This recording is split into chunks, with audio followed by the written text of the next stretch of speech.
As you settle into a comfortable place, perhaps with a dim light nearby, or the quiet hum of the night around you, we are going to take a slow and gentle journey back through time.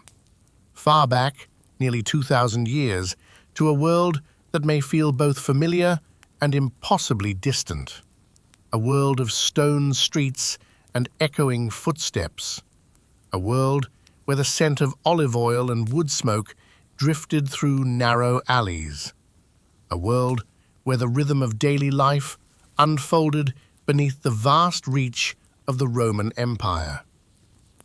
Rome, at its height, was a civilization of astonishing power and complexity.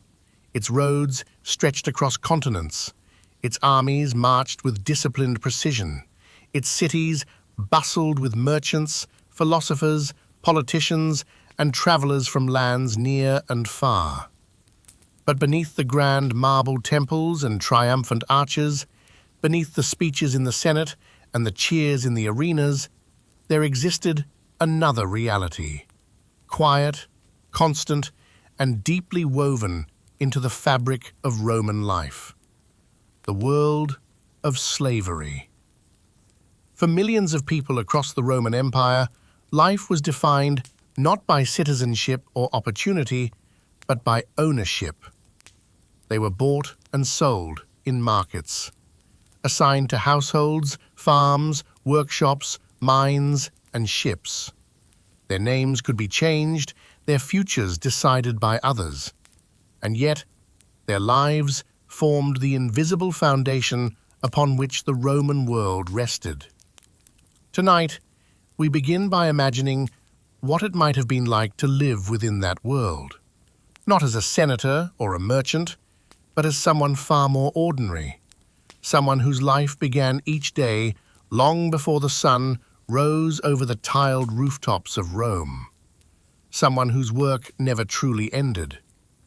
As we move slowly through this story, you may find yourself picturing the quiet spaces of ancient houses, the soft glow of oil lamps, the distant murmur of markets opening in the morning.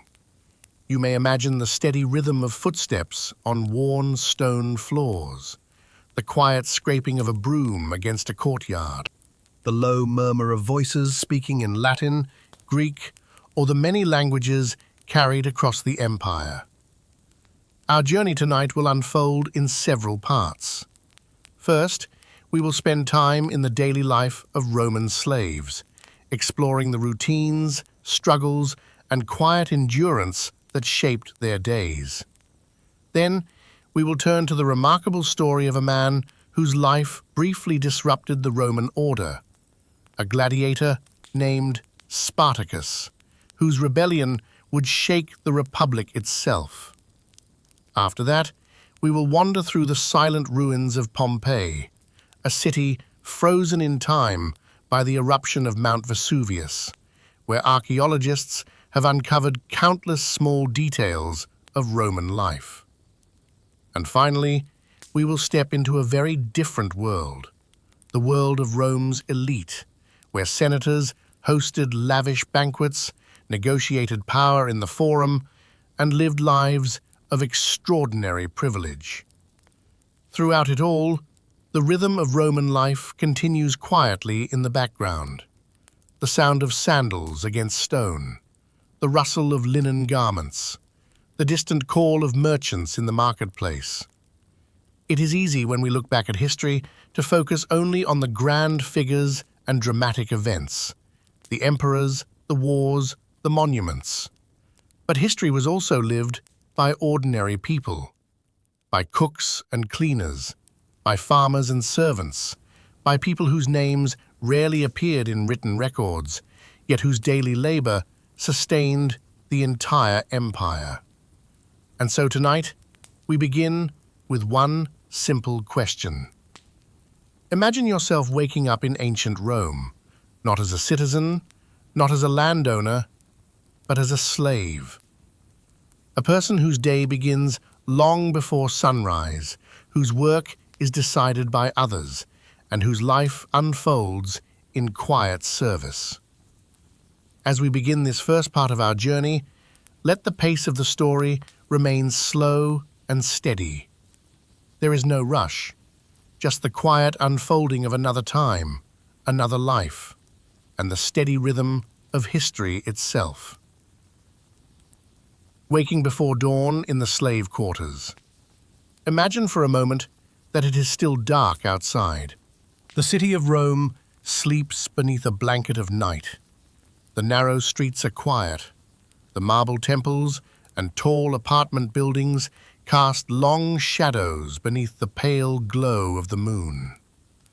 But your day has already begun. You wake not to sunlight, but to the soft shifting of bodies around you. The space where you sleep is small. Perhaps a narrow room tucked behind the kitchen of a Roman house, or a cramped chamber beneath a staircase. In some homes, slaves sleep in shared quarters, simple rooms where several people rest side by side on thin mats or rough blankets. The air is cool and faintly scented with smoke from last night's cooking fires. Somewhere nearby, an oil lamp flickers. There are no soft beds here, no thick mattresses. Most slaves sleep on woven mats made of straw or reeds. A simple cloth or blanket might be folded beneath your head, and already the quiet rhythm of movement has begun. Someone rises slowly. Another person coughs softly. The day ahead will be long, and everyone knows it. In many Roman households, slaves wake long before their masters. There is much to do before the household itself begins to stir. The first tasks often begin in the kitchen. If you are assigned to kitchen work, you might begin by rekindling the hearth. The fire must be coaxed gently back to life, using small pieces of wood and careful breaths of air. Soon, faint warmth begins to fill the room. Grain must be ground, water must be carried, bread must be prepared. These tasks are quiet but constant, part of the steady rhythm that defines life in a Roman household. If you listen carefully, you might hear the distant sounds of the city beginning to wake. A cart rolling slowly over stone streets, the low call of a watchman ending his night patrol, perhaps the distant crow of a rooster somewhere beyond the city walls. For slaves working on farms outside the city, the morning begins even earlier. In rural villas scattered across the Roman countryside, agricultural slaves rise in darkness to prepare for a full day of labor in the fields. Olive groves must be tended, vineyards pruned, animals fed and watered. The rhythm of farm life follows the seasons, but the work itself rarely slows. In the hot months, labor begins early to avoid the harsh midday sun. In winter, the work continues despite the cold and damp air. And unlike many free farmers, slaves have little control over their own pace. Their labor is directed by overseers, men responsible for ensuring that every task is completed.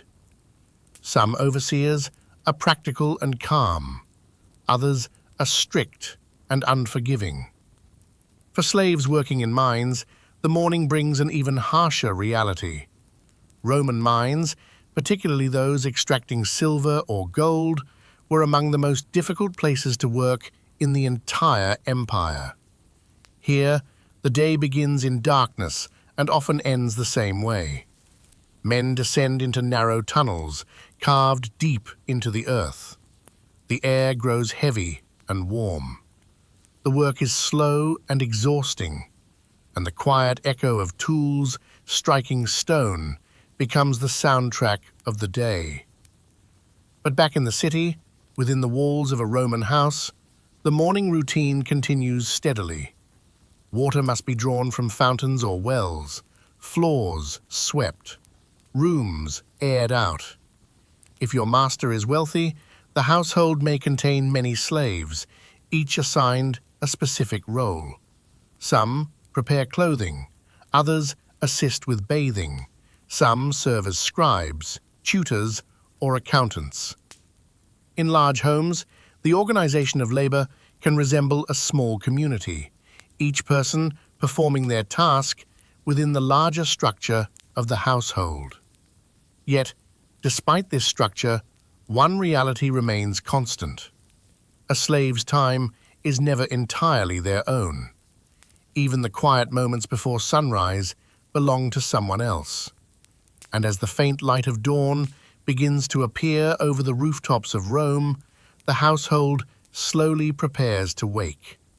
Soon, footsteps will echo through the corridors, doors will open, Voices will call for water. clothing, breakfast. The calm stillness of the early morning will give way to the busy rhythm of another day. And for you, as a slave in the Roman world, that rhythm will continue from sunrise until long after the sun has disappeared beyond the hills. Farm slaves, household slaves, and mine slaves. As the pale light of morning spreads across the Roman world, the lives of slaves begin to move in many different directions, depending entirely on where they have been sent to work. Roman slavery was not a single experience shared equally by all. Instead, it was a vast system stretching across the empire, placing millions of people into very different environments.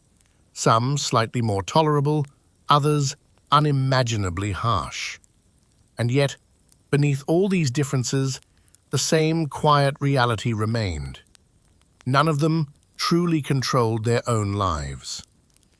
If you found yourself assigned to a Roman household, your life might appear at first glance somewhat calmer than that of those who labored far from the city. Large homes in Rome or other cities often contained dozens of slaves, each with a particular duty that helped maintain the daily rhythm of the household. Some prepared food in the kitchens, where the warm glow of the hearth never seemed to fade. Others cleaned the rooms, polished silver dishes, or swept the tiled floors of inner courtyards, where fountains quietly trickled throughout the day. A few slaves worked closely with their masters as personal attendants, helping them dress in the morning, preparing writing materials, carrying messages, or accompanying them through the busy streets of the city. These positions sometimes required trust and skill. A slave who could read and write, for example, might become a secretary or tutor, assisting with letters, business records, or the education of children. In such roles, life could feel almost ordinary at times. You might spend your day copying documents, Teaching a child to recite poetry, or organizing accounts for your master's business affairs. Yet even in these quieter moments, the boundaries of your position were never far away. Your work, your schedule, even your name could be altered at your master's will. The household might feel like a small world with familiar faces and routines, but it remained a world built upon ownership. Outside the city, however, the rhythm of slavery often took on a far harsher form. If you were sent to a rural estate, what the Romans called a villa rustica, your days would revolve entirely around agricultural labor. These vast estates supplied Rome with food: olives for oil, grapes for wine, grain for bread. From sunrise to sunset, the fields demanded constant attention. In the early morning hours, groups of slaves moved out into the countryside, carrying tools across the rolling farmland. Some pruned vines in long, carefully aligned vineyards that stretched across the hillsides. Others climbed ladders into the branches of olive trees during harvest season, shaking the fruit loose into baskets below. Still others worked behind plows drawn by oxen, slowly cutting lines into the soil under the watchful eyes of overseers. The work rarely paused. In summer, the sun could feel relentless, its warmth pressing down on the open fields for hours at a time. In winter, The damp air of the countryside seeped into clothing and skin, making every movement feel heavier. Meals were simple and brief, usually bread, olives, perhaps a thin porridge made from grain. Then the work resumed, guided by the steady passage of daylight. Agricultural slaves often lived in communal barracks on the estate, small stone buildings where dozens of workers slept side by side after long days of labor. Conversation at night was usually quiet and brief, not from lack of thoughts, but from sheer exhaustion. The rhythm of their lives was simple, repetitive, and relentless, tied completely to the needs of the land and the expectations of the estate owner. And then there were those whose lives unfolded in places far darker and more difficult still. The Roman Empire depended heavily on mining to extract precious metals like silver, gold, and copper. These mines, scattered across regions such as Spain and Greece, were some of the harshest workplaces in the ancient world. If you were sent to one of these mines, your days would begin before sunrise and often continue long after daylight faded. Workers descended into narrow tunnels cut deep into the earth, carrying simple tools and small oil lamps whose flickering flames barely pushed back the surrounding darkness. The air underground was thick and warm, heavy with dust and the smell of damp stone. Every movement echoed softly through the tunnels, the rhythmic tapping of metal tools striking rock, the distant rumble of falling debris, the quiet murmur of men speaking in low voices as they worked. The labor was slow and physically draining. Ore had to be chipped away piece by piece, then hauled back through twisting passages to the surface. Ventilation was poor, and the deeper tunnels could feel almost suffocating at times. Unlike household servants or farm workers, miners rarely saw the outside world during the hours of daylight. Their existence became tied to the dim glow of oil lamps and the unending sound of tools scraping against stone. Roman writers themselves occasionally acknowledged how harsh mining labor could be. Some described the work as nearly unbearable, a punishment often assigned to criminals or prisoners of war. Yet even here, the quiet persistence of human endurance remained. Workers developed routines, learned to navigate the labyrinth of tunnels, and relied on one another for brief moments of support during the long hours underground. The empire required these metals for coins, weapons, and construction, and so the mines continued to operate year after year, hidden far from the comfortable streets of Rome. Across all these different places, the bustling city homes, the quiet farmland estates, the dark mining tunnels, the same truth connected every slave's life. Their labor was essential to the empire.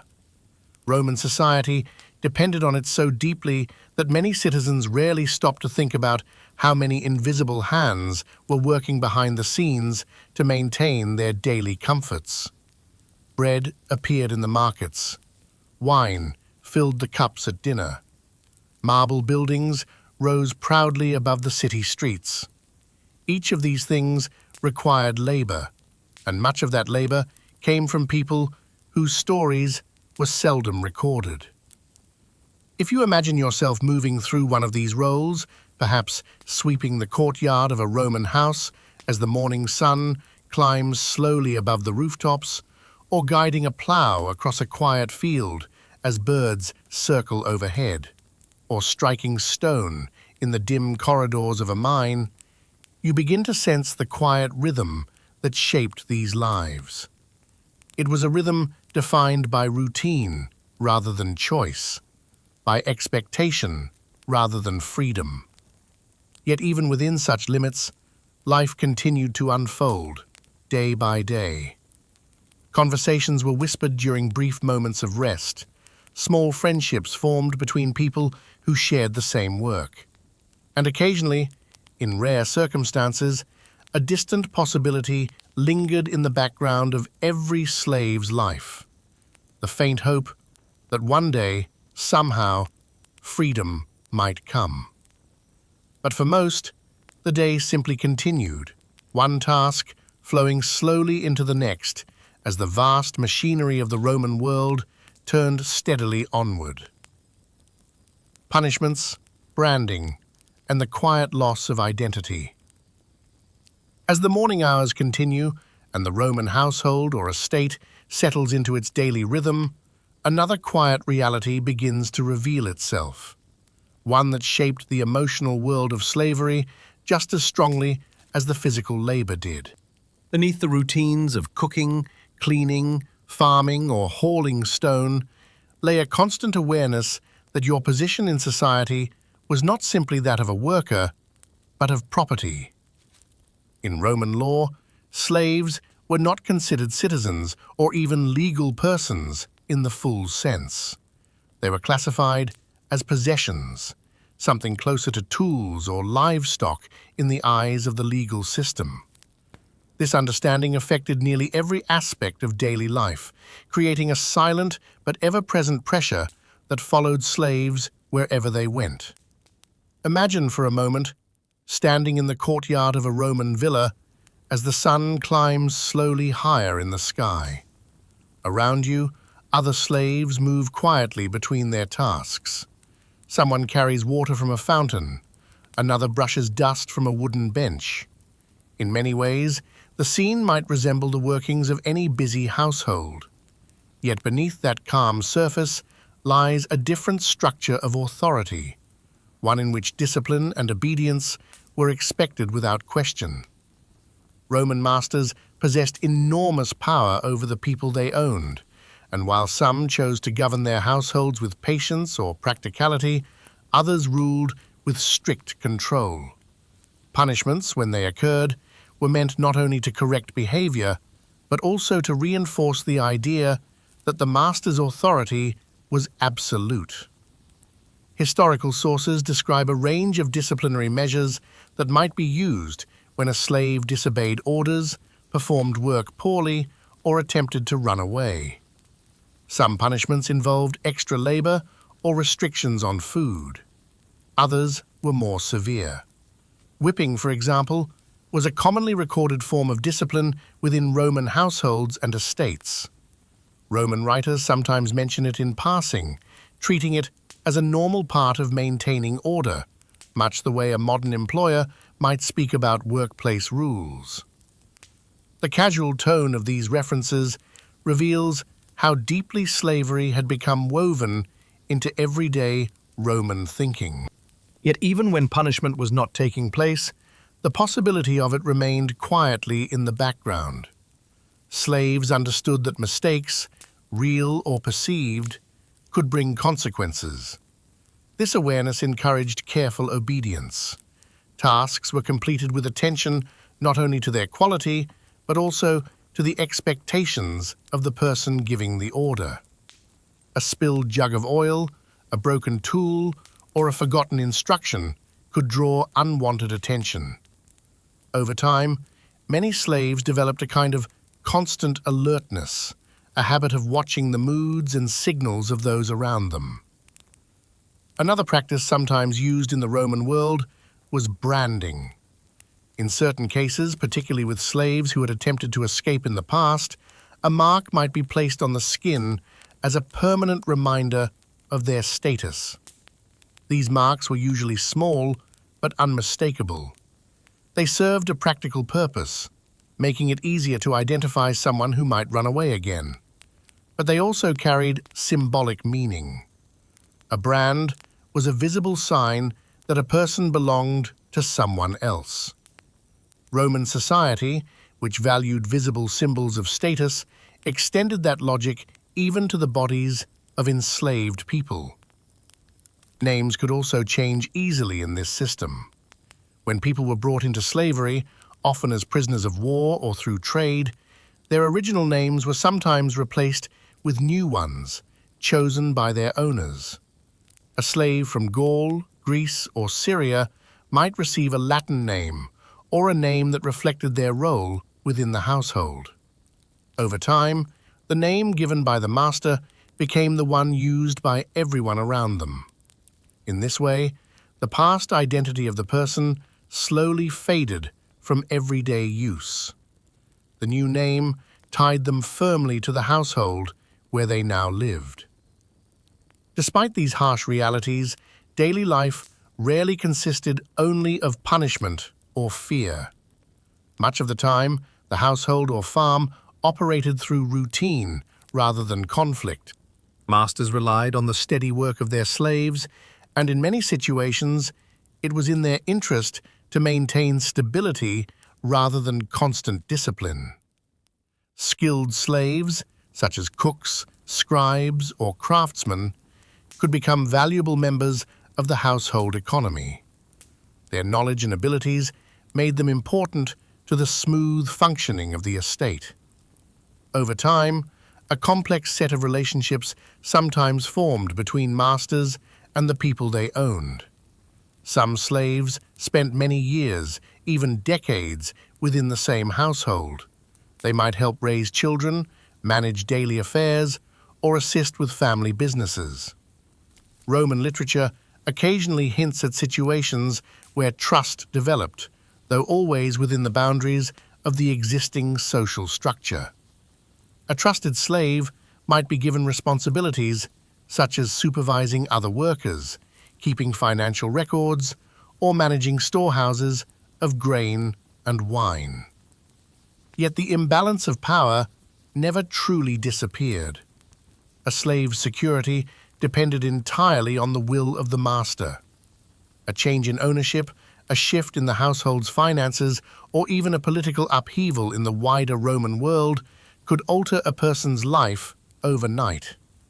Slaves could be sold, transferred, or reassigned without their consent.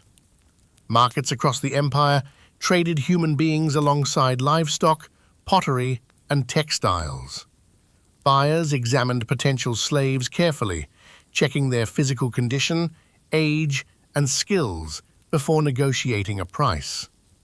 If you imagine walking through one of these markets, perhaps in a busy Roman port city where merchants from many lands gathered, you might see small platforms where enslaved individuals stood waiting to be inspected by potential buyers. Tags sometimes hung around their necks describing their abilities, whether they could cook, farm, read, or perform specialized work. The atmosphere might appear almost routine to those participating in the trade. For the people being sold, however, it represented another moment of uncertainty in lives already shaped by forces beyond their control. And yet, within these difficult circumstances, people continued to adapt and endure. Human beings have always found ways to preserve fragments of their identity, even in systems designed to strip it away.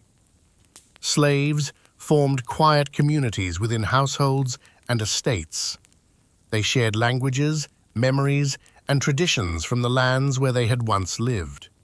Some found small ways to maintain personal dignity through careful craftsmanship, through friendships, or through the simple act of surviving another day.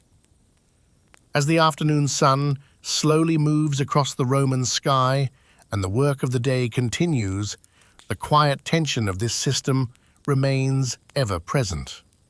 The routines of labor, the authority of masters, the fragile balance between obedience and survival, all of these elements form part of the larger rhythm of Roman slavery. It is a rhythm that shaped millions of lives across the empire, often in ways that went unrecorded by the historians of the time. But even within this world of strict control, there existed one small idea that could quietly sustain hope.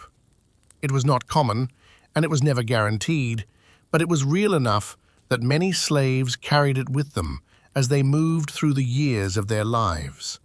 the possibility that one day they might become free. And it is this distant possibility, the rare and complicated path toward freedom, that we will begin to explore next as the long Roman day continues to unfold. The constant fear of being sold. As the afternoon settles over the Roman world, the rhythm of work continues much as it began in the early hours of the morning. The kitchens remain busy, the fields stretch beneath the steady sun, and the streets of Rome hum quietly with merchants, travelers, and the slow movement of carts carrying goods through the city. Yet beneath the familiar routines of daily labor, there is another quiet tension that shapes the lives of many enslaved people. An uncertainty about where they might be tomorrow, or next month, or next year. In the Roman Empire, slavery was not a fixed or stable condition in the way we might imagine today. While some slaves remained in the same household for many years, many others experienced lives marked by movement. They could be bought, sold, inherited, gifted, or transferred as part of financial agreements between families. In this way, a slave's life could change direction very suddenly, even if their daily routines had seemed steady and predictable. Imagine standing in the courtyard of a Roman house late in the afternoon. The work of the day is still underway. Someone is sweeping dust from the stone floor. Another slave carefully arranges amphorae, large clay jars filled with oil or wine, inside a storeroom. Nearby, a cook tends a pot simmering over the hearth. The scene feels calm and orderly, part of the familiar pattern that repeats day after day. But perhaps, somewhere in the house, your master is speaking with a visitor. Roman households were deeply tied to economic networks. Wealthy citizens owned land, ships, workshops, and trade partnerships.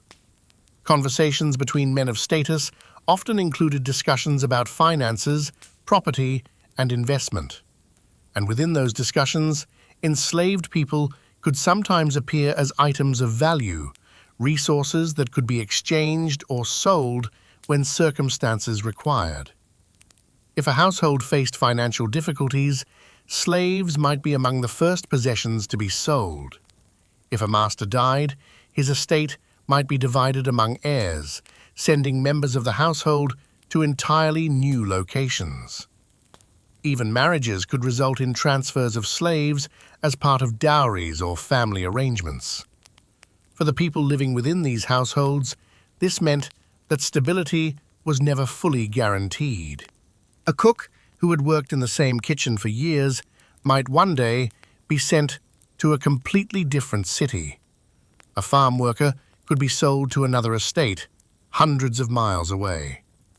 A household attendant might suddenly find themselves assigned to a harsher environment, perhaps working in fields or workshops instead of the relatively sheltered spaces of a domestic home. The Roman slave markets themselves were busy and organized places. In large cities such as Rome, Ephesus, or Alexandria, traders specialized in the buying and selling of enslaved people. Historical sources describe markets where individuals stood on raised platforms while merchants announced their skills and characteristics to potential buyers. Buyers might ask questions about a person's abilities, whether they could cook, read, manage accounts, or perform physical labor. In some cases, small tablets hung around a slave's neck describing these skills. The atmosphere in such markets could feel strangely ordinary to Roman citizens. For them, it was simply another form of commerce, similar to trading livestock or tools. But for the people standing on those platforms, the experience must have carried a profound sense of uncertainty. Each new buyer represented an unknown future, new surroundings, new expectations, new masters whose personalities and rules were impossible to predict. This uncertainty shaped how many slaves approached their daily lives. Performing tasks carefully, maintaining a reputation for reliability, and avoiding conflict could sometimes help reduce the risk of being sold.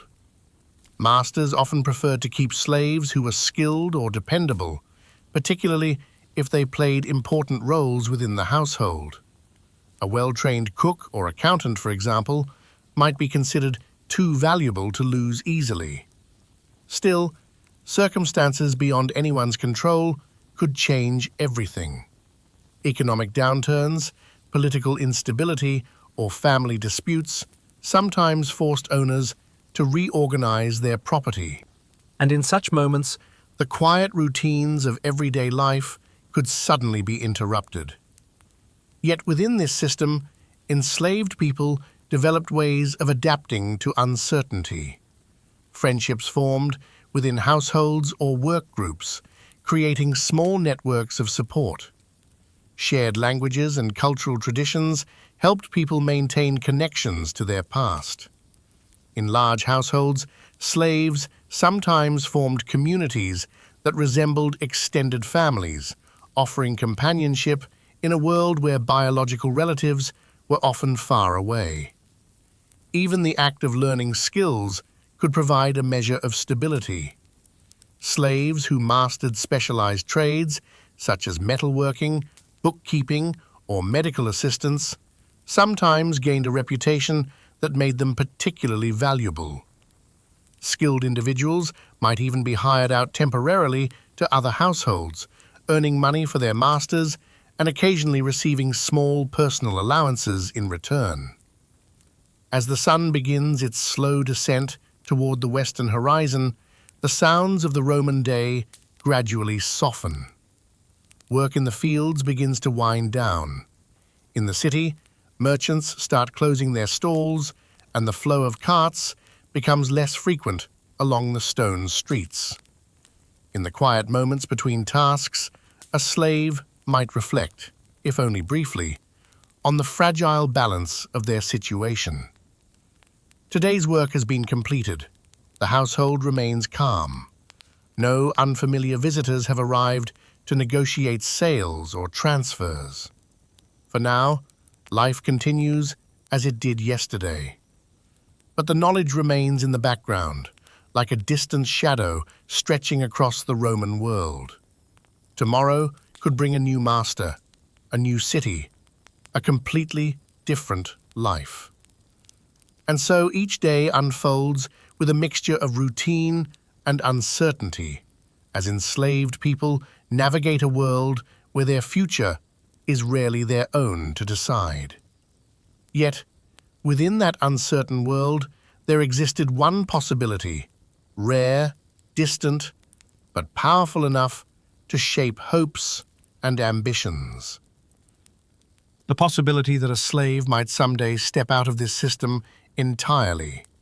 The possibility of manumission, freedom granted by the very society that had once claimed ownership over their lives. And it is toward that rare and complicated path that our story will now slowly turn, as the Roman day begins to move gently toward evening. The rare possibility of freedom. As the long Roman afternoon slowly drifts toward evening, the intensity of the day's labor begins, little by little, to soften. In the countryside, farm tools are set aside as the light fades across the vineyards and olive groves. In the city, the noise of carts and traders gradually quiets as shopkeepers close their stalls and families begin preparing their evening meals. The steady rhythm of work that has carried the day forward now begins to slow, though for many slaves, the tasks of the household are not yet finished. And yet, as this quiet transition from day to evening unfolds, there exists a small idea that sometimes lingers in the background of a slave's life. It is not something spoken about loudly, nor is it something that appears often, but it is real enough that it could shape the hopes of those living within the system. This idea was called Manumission. Manumission was the formal process through which a slave could be granted freedom. In the Roman world, unlike in some other ancient societies, this possibility existed as a recognized part of the legal and social system. It was not common, and it was certainly not guaranteed, but it happened often enough that people understood it as one of the strange contradictions of Roman slavery. To understand how this worked, it helps to imagine the many different paths through which a slave might eventually gain freedom. Sometimes, a master chose to grant freedom as a reward for long and loyal service. A slave who had spent many years managing a household, assisting with business affairs, or raising the children of the family, might be considered trustworthy enough to release. In these cases, the decision was entirely in the hands of the master. Freedom could be given during the master's lifetime as a public act, or it could be written into a will, granting liberation after the master's death.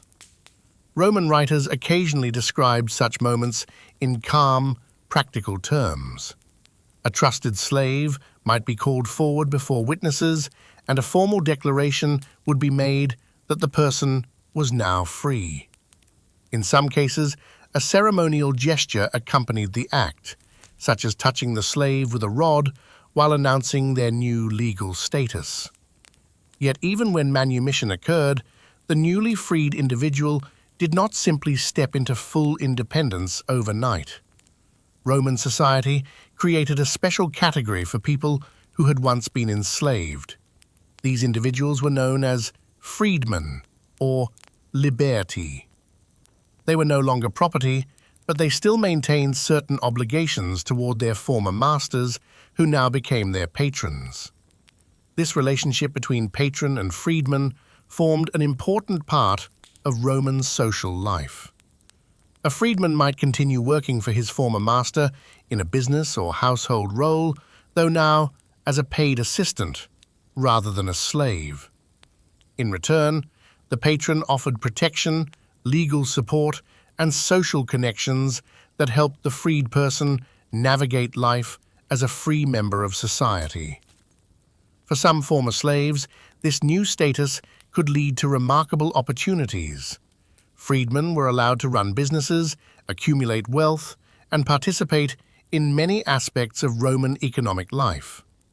In large commercial cities such as Rome itself, some freedmen became successful merchants, craftsmen, or administrators.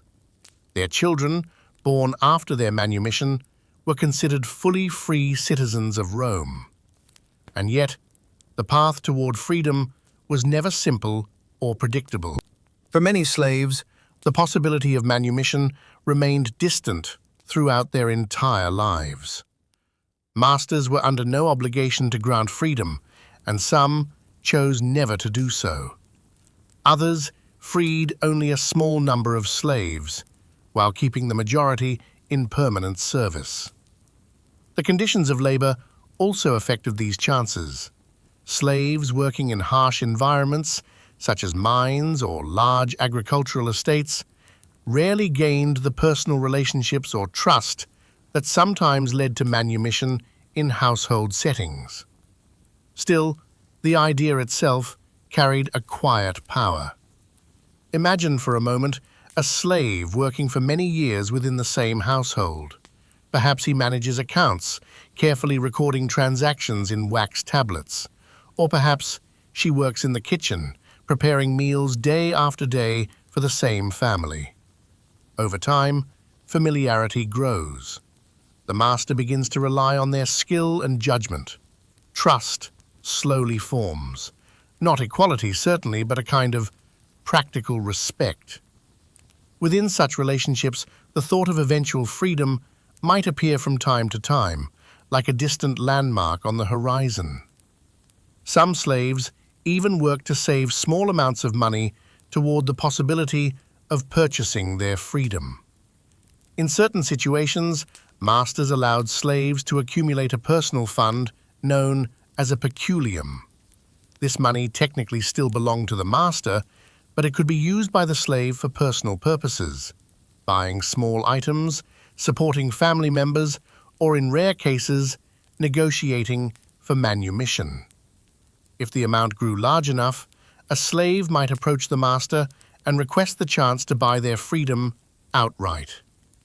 Whether this request succeeded depended entirely on the master's decision. But the very existence of such arrangements reveals something fascinating about Roman society. Slavery was deeply embedded within the system, yet it contained pathways, however narrow, that allowed movement between social positions. As the evening air grows cooler And the sun sinks lower across the rooftops of Rome, many slaves continue their tasks. Lamps must be lit throughout the house. The evening meal must be served. Water must be carried for bathing and cleaning. For most, the day ends much as it began, with work performed quietly, steadily, and without expectation of change. But somewhere in the back of the mind, perhaps during a brief moment of rest beside the kitchen hearth, or while walking through the courtyard under the fading light, the thought might appear again. What if one day, after enough years of service, after enough careful work, after earning enough trust, life might become something different? It is a fragile thought, easily pushed aside by the demands of the next task. Yet it remains part of the strange and complicated structure of Roman slavery, a system capable of holding both harsh control and the distant possibility of freedom at the same time. And as night begins to settle across the Roman world, the day slowly draws toward its end, carrying with it the quiet endurance of millions whose lives unfolded within this system, one long day after another. Social invisibility and the quiet art of endurance. As evening slowly settles across the Roman world, the great city begins to change its rhythm. The heat of the day fades into a cooler calm, and the streets, so lively during daylight, start to grow quieter. Lamps appear one by one in windows and courtyards, small golden circles of light flickering against stone walls. In the houses of wealthy citizens, preparations for the evening meal move steadily forward. Dishes are arranged, wine is poured. The quiet choreography of servants continues behind the scenes. For slaves, however, the transition from day to night does not always mean rest. In many households, the evening hours are among the busiest of the entire day. Guests may arrive unexpectedly, requiring extra preparations. The dining room must be arranged with care, couches positioned neatly around the low tables where Romans reclined during meals. Platters of food, bread, olives, roasted meats, vegetables, and sweet fruits must be carried from the kitchen with steady hands. Lamps must be trimmed and refilled with oil, so their light burns smoothly throughout the evening. In these moments, slaves move almost silently through the rooms of the house, careful not to interrupt the conversations of their masters and guests. They appear when needed and fade away again just as quietly. Roman writers occasionally described this expectation directly. A good servant, they said, should be almost invisible, moving through the household like a shadow that never draws attention to itself. This idea of invisibility formed an important part of the social world of Roman slavery. While slaves were everywhere, in homes, shops, farms, baths, and workshops, the society around them often treated their presence as something ordinary, almost unnoticed. Citizens passed them in the streets without remark. Their labor supported nearly every aspect of Roman life, yet their voices rarely appeared in the historical records left behind. Imagine yourself moving through the busy rooms of a Roman dinner gathering. Laughter and conversation echo gently beneath painted ceilings. Guests discuss politics, trade, or the latest rumors from the Senate. A musician might play softly in the background, filling the air with quiet melodies. And through it all, you move carefully with trays of food or cups of wine, listening but never participating. The conversations swirl around you, but they are not meant for you. This quiet separation between the worlds of masters and slaves shaped daily life in subtle ways. Slaves observed much of Roman society from the edges, from kitchens, courtyards, hallways, and storerooms. They heard the plans of their masters, the worries of merchants, the debates of politicians. Yet their own thoughts and experiences were seldom invited into those discussions. Over time, many enslaved people developed a quiet skill for navigating this invisible position. They learned how to read the moods of those around them. A raised voice in the dining room might signal tension.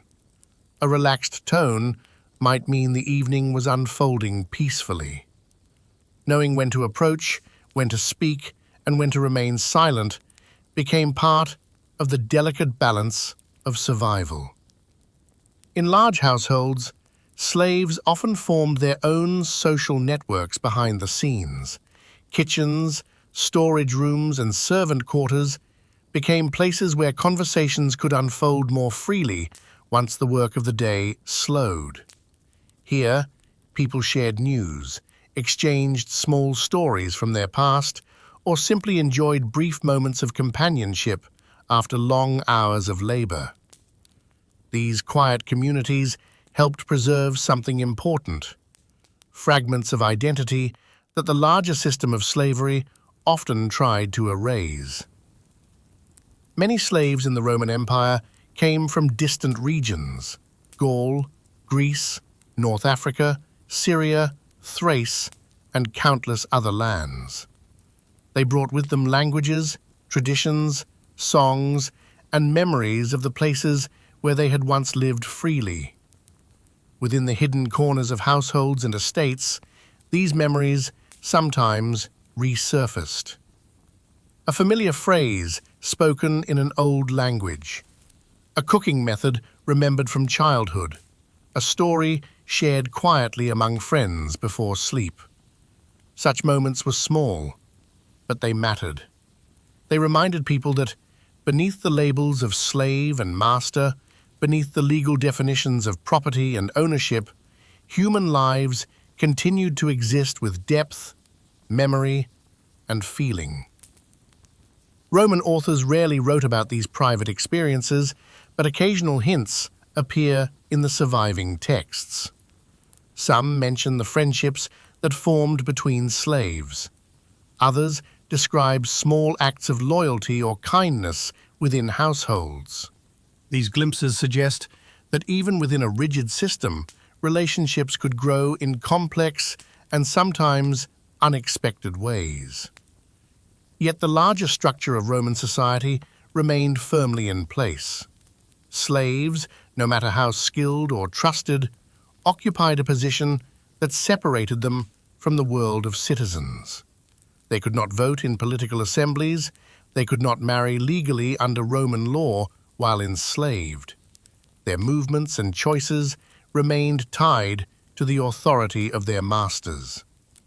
And so, as the evening meal continues and the soft glow of oil lamps spreads through the house, the quiet art of endurance becomes one of the most important skills a slave could possess.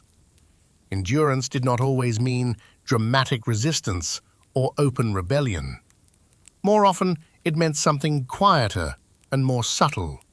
It meant learning how to navigate each day carefully, completing tasks with steady patience, maintaining friendships where possible, holding on to small pieces of personal identity even when the surrounding world seemed determined to overlook them.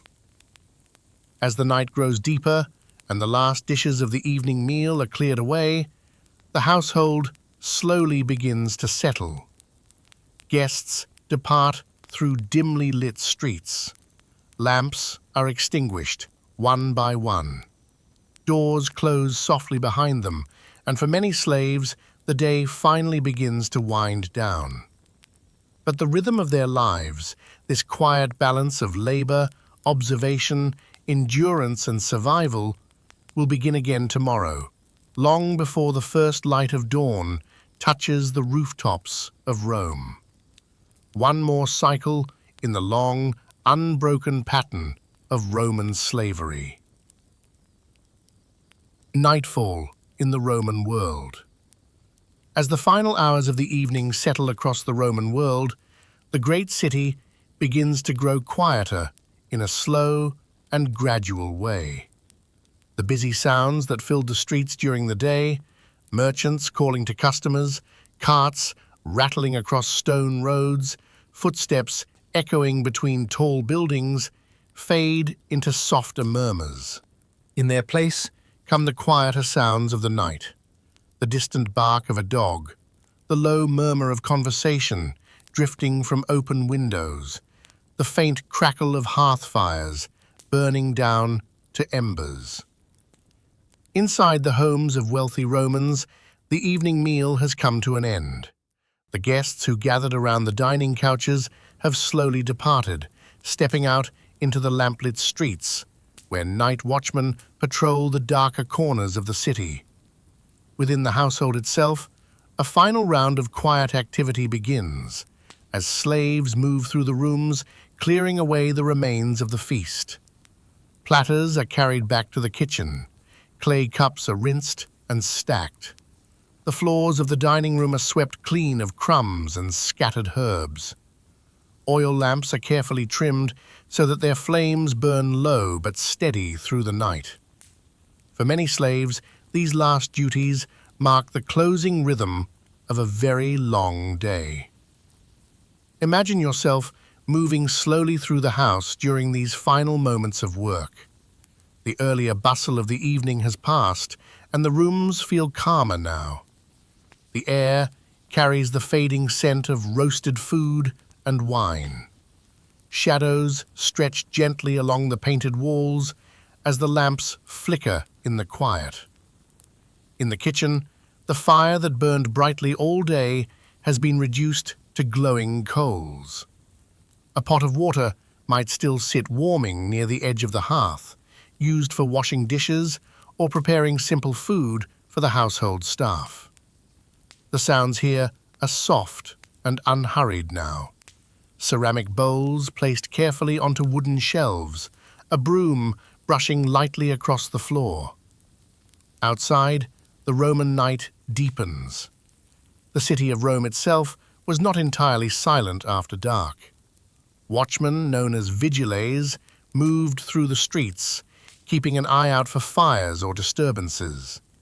Occasionally, the faint call of a patrol could be heard echoing between the tall apartment buildings that lined the roads. in some districts, Taverns remained open late into the evening, and quiet laughter or music drifted out into the night air. But within most households, the day's work was finally ending. For slaves who worked indoors, night offered one of the few opportunities for rest. After the final tasks were completed and the household masters had retired to their sleeping chambers, the slaves could return to their own quarters. These sleeping areas were often small and simple, sometimes little more than narrow rooms near the kitchen or tucked beneath staircases. In larger estates or rural villas, slaves might share communal sleeping spaces. Long wooden benches or simple mats lined the walls. Blankets were thin, and personal belongings were few. Yet even within these modest spaces, the quiet comfort of companionship could sometimes soften the end of a long day. You might imagine the scene as the slaves gradually return to these quarters. Someone sits quietly, rubbing tired hands after hours of work. Another unties worn sandals and places them beside the mat where they will sleep. A few quiet conversations begin, soft voices exchanging small bits of news from the day. Perhaps someone mentions a visitor who came to the house that afternoon. Perhaps someone else shares a rumor heard in the marketplace earlier that week. These conversations are rarely loud or animated. The exhaustion of the day encourages calm voices and short exchanges. Gradually, the room grows quieter as people settle down for the night. The physical fatigue of the day is often heavy. Hours spent carrying water, preparing food, sweeping floors, or working in fields leave muscles sore and minds ready for rest. For those who labored outdoors, the warmth of the day's sun still lingers faintly in their skin. For those who spent the day in kitchens or workshops, the scent of smoke or oil may still cling lightly to their clothing. And yet, as sleep begins to approach, the mind may wander for a few quiet moments. Perhaps someone thinks briefly of the distant homeland they once knew. A coastline across the Mediterranean, a village in the hills of Gaul, or a town somewhere in the Greek islands. Memories such as these might surface gently before fading again beneath the steady pull of sleep. Others might think of the routines that await them tomorrow. The same tasks will begin again before sunrise. Fires will need to be lit, water carried, floors swept. The rhythm of the Roman household never truly stops. But for now, the city rests. The lamps in the house grow dimmer as their oil slowly burns away. One by one, the small flames are extinguished until only darkness remains in the corridors and courtyards. Outside, the moon casts a pale glow across the rooftops of Rome, touching the marble temples and stone streets with quiet light. Within the slave quarters, breathing grows slow and steady as sleep arrives. And somewhere beyond the city walls, the vast Roman Empire continues its endless motion. Armies marching along distant roads, ships crossing the Mediterranean, merchants traveling from one province to another. Yet here, in this small room at the edge of a Roman household, the long day has finally come to an end. Tomorrow, before the first light touches the sky, the cycle will begin again. Another morning in the world of Roman slavery. Another day shaped by work, endurance, and the quiet rhythms of a life lived largely unseen. A gladiator from Thrace. As the quiet night settles over the Roman world and the routines of household life fade into sleep, our journey through history gently shifts to another story unfolding within the same vast empire. It is a story that begins far from the marble streets of Rome and the orderly courtyards of Roman houses. Instead, it begins in the rugged lands to the northeast of Greece, in a region known in the ancient world as Thrace. Thrace was a place of rolling hills, Forests and scattered villages, inhabited by a collection of tribes who lived beyond the direct control of Rome for many years. The people of this region were known for their strong traditions of warfare and independence. Roman writers often describe Thracians as skilled fighters, men accustomed to the harsh landscapes of their homeland and the unpredictable rhythms of frontier life. Somewhere in this region, in the early 1st century before the Common Era, a man was born who would later become known to history as Spartacus. Very little is known about his early life. The surviving Roman sources offer only brief glimpses, written many years after the events themselves. Yet even these scattered references allow us to imagine the environment in which he may have grown up. Thrace was a land where young men often learned the skills of hunting and fighting from an early age.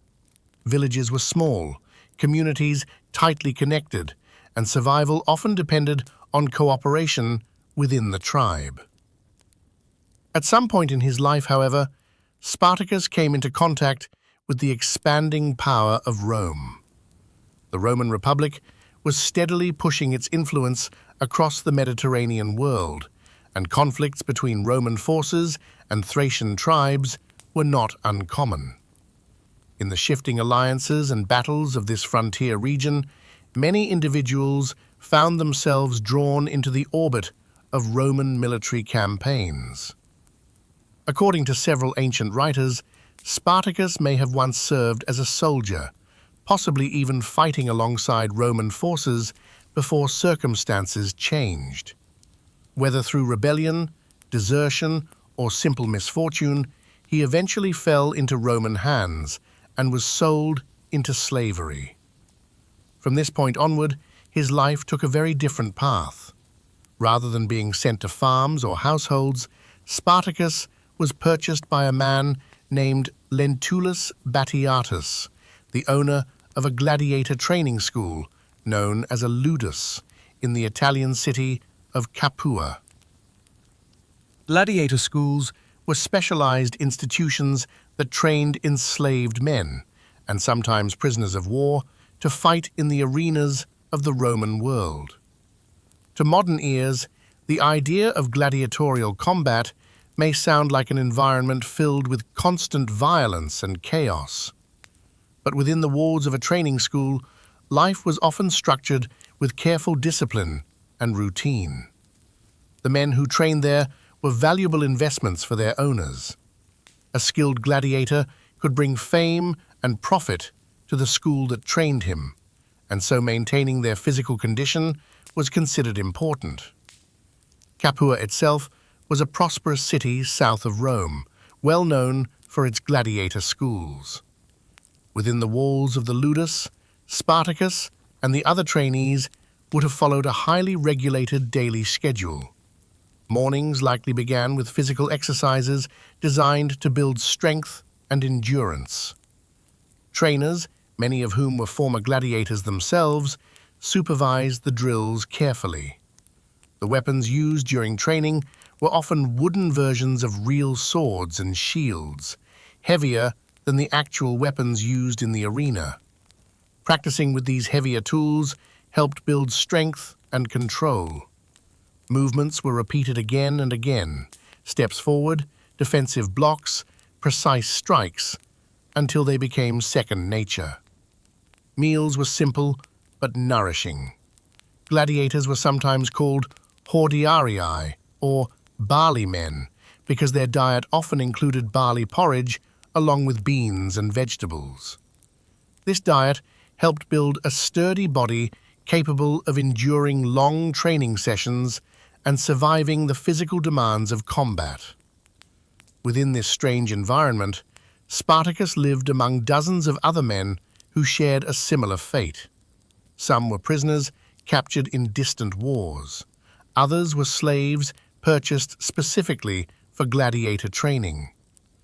Each of them had been taken from their previous lives and placed within the strict structure of the ludus. Though they were being trained to fight one another in public spectacles, they also lived side by side, sharing meals, training sessions, and long hours inside the enclosed compound. Over time, bonds likely formed among some of the men. They came from many different regions: Gaul, Thrace, Germany, Greece. But within the walls of the school, they shared the same daily routines and the same uncertain future.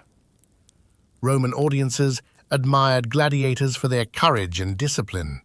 The games held in amphitheaters were popular public events, drawing crowds eager to witness displays of skill and bravery. Victorious gladiators could become famous figures, celebrated by spectators and praised in poems or inscriptions. Yet, behind this admiration lay a deeper truth. Gladiators were still enslaved individuals whose lives were tightly controlled by the owners of the training schools. Their training prepared them for contests where survival was never guaranteed. For Spartacus, life within the gladiator school may have appeared stable on the surface. The routines of training, eating, and resting created a predictable structure to each day. But beneath that structure, the reality of captivity remained constant. Outside the walls of the ludus, the Roman world continued its ordinary rhythms: farmers tending fields, merchants traveling roads, senators debating policies in Rome. Inside the compound, however, the men trained for a very different purpose. They were preparing for the arena. And it was within this tightly controlled environment, surrounded by fellow fighters, guarded by overseers, and aware of the uncertain fate awaiting them, that Spartacus would eventually begin to imagine a different possibility. A possibility not of performing in the arena, but of escaping the system entirely. For now, though, the days in Capua continued in their steady rhythm.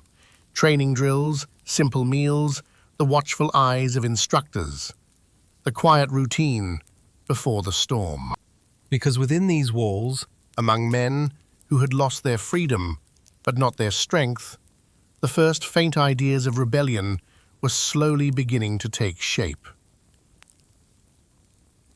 Life inside the gladiator school at Capua, as dawn arrived once again over the fertile plains of southern Italy, the city of Capua slowly stirred to life.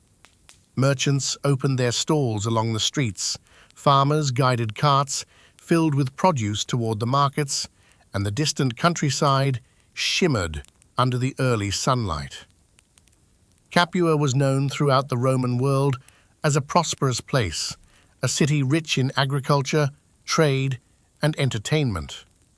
Among its many attractions were the gladiator schools that trained fighters for the arenas of Italy. One of these schools belonged to a man named Lentulus Batiatus. Within its high walls lived dozens of enslaved men whose lives followed a carefully controlled routine designed to transform them into professional combatants.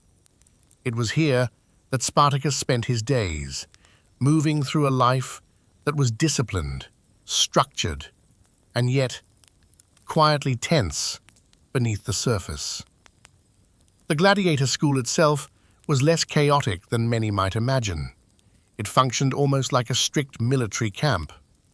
High stone walls enclosed the training grounds, separating the fighters from the outside world. Guards watched the gates, and instructors supervised nearly every aspect of daily life inside the compound. The day usually began early. At first light, the gladiators were called from their sleeping quarters, simple rooms with narrow beds or mats where several men rested side by side. The air inside these chambers often carried the scent of sweat, leather equipment, and the faint smoke drifting from nearby kitchens. After rising, the men prepared themselves for another long session of training. Training was the central rhythm of life within the ludus. Under the careful watch of instructors known as doctores, the gladiators practiced the movements they would one day perform in the arena. Each fighter was trained according to a particular style of combat. Some carried large shields and short swords, resembling Roman soldiers in miniature. Others fought with lighter equipment, moving quickly with curved blades or spears. To build strength and endurance, the weapons used in training were often heavier than the ones used during real contests. Wooden swords and thick practice shields forced the fighters to develop powerful arms and steady balance. The exercises were repetitive, almost meditative in their rhythm. Step forward, block, strike, step back, repeat. Hour after hour, the movements continued beneath the open sky. Dust rose from the training yard as feet shifted across the packed earth. Instructors walked slowly among the fighters, correcting posture or demonstrating precise techniques. Sometimes a trainer would take up a weapon himself, showing a sequence of movements with calm efficiency. The goal was not wild aggression, but controlled skill. A gladiator who fought with discipline and precision was far more valuable than one who relied on reckless force. Despite the harsh purpose of their training, the gladiators were often well fed. Owners like Batiatus understood that healthy fighters were profitable fighters. Meals were designed to maintain strength, and the diet commonly included barley porridge, beans, vegetables, and sometimes small portions of meat. The nickname hordearii, barley men, reflected this diet, which helped build strong bodies capable of enduring both training and combat. After hours of physical drills, the fighters were sometimes allowed periods of rest. During these quieter moments, the men might sit together along the shaded edges of the training yard or inside the compound's small courtyards. Conversations in many languages filled the air: Greek, Thracian dialects, Gaulish, and Latin, spoken with accents from distant regions of the empire. Within these shared spaces, friendships slowly formed. Though the men had originally arrived from different lands and backgrounds, they now shared the same fate. Each of them had been captured, sold, or condemned to a life within the gladiator system. They understood the uncertainty that lay ahead, the knowledge that their future might eventually lead them into the arena before thousands of spectators. For some, the hope of survival and even fame offered a strange kind of motivation. Victorious gladiators sometimes earned prizes or the admiration of the crowd. Rarely, after many successful fights, a gladiator might even be granted freedom. But for many others, the life of the arena remained a grim prospect. Within this environment, Spartacus began to stand out among his companions. Ancient sources suggest that he possessed not only physical strength, but also intelligence and a certain quiet authority. He was described as thoughtful, observant, and capable of inspiring loyalty among those around him. As days turned into weeks and weeks into months, the routines of the gladiator school continued with steady regularity. Training sessions filled the mornings. Meals and rest periods broke the day into predictable intervals. Guards monitored the gates, ensuring that no one left the compound without permission. Yet beneath this structured routine, tensions slowly began to build. Many of the men inside the school had once lived freely before their capture. They remembered villages, families, and landscapes far beyond the walls of Capua. The memory of freedom could be difficult to silence, especially in moments when the routines of training paused and the mind was left to wander. It was during such moments, perhaps while sitting in the shade after a long training session or sharing quiet words with fellow fighters in the evening, that the idea of escape may have first begun to circulate. At first, the thought might have seemed distant, even impossible. The walls were high, the guards were watchful, and beyond the gates lay the vast territories of the Roman Republic, filled with patrols and settlements loyal to Roman authority. But among the men gathered in that compound were individuals who had once been warriors, hunters, and soldiers.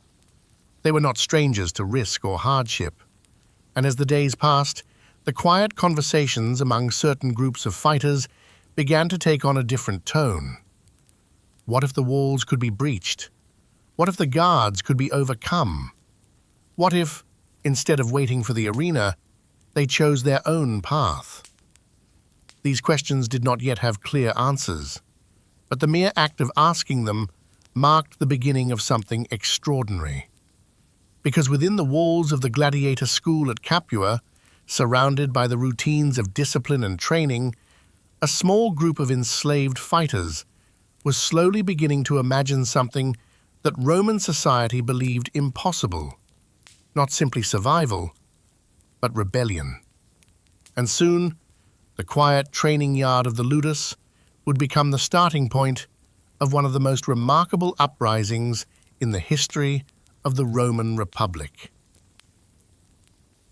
The Night of Escape.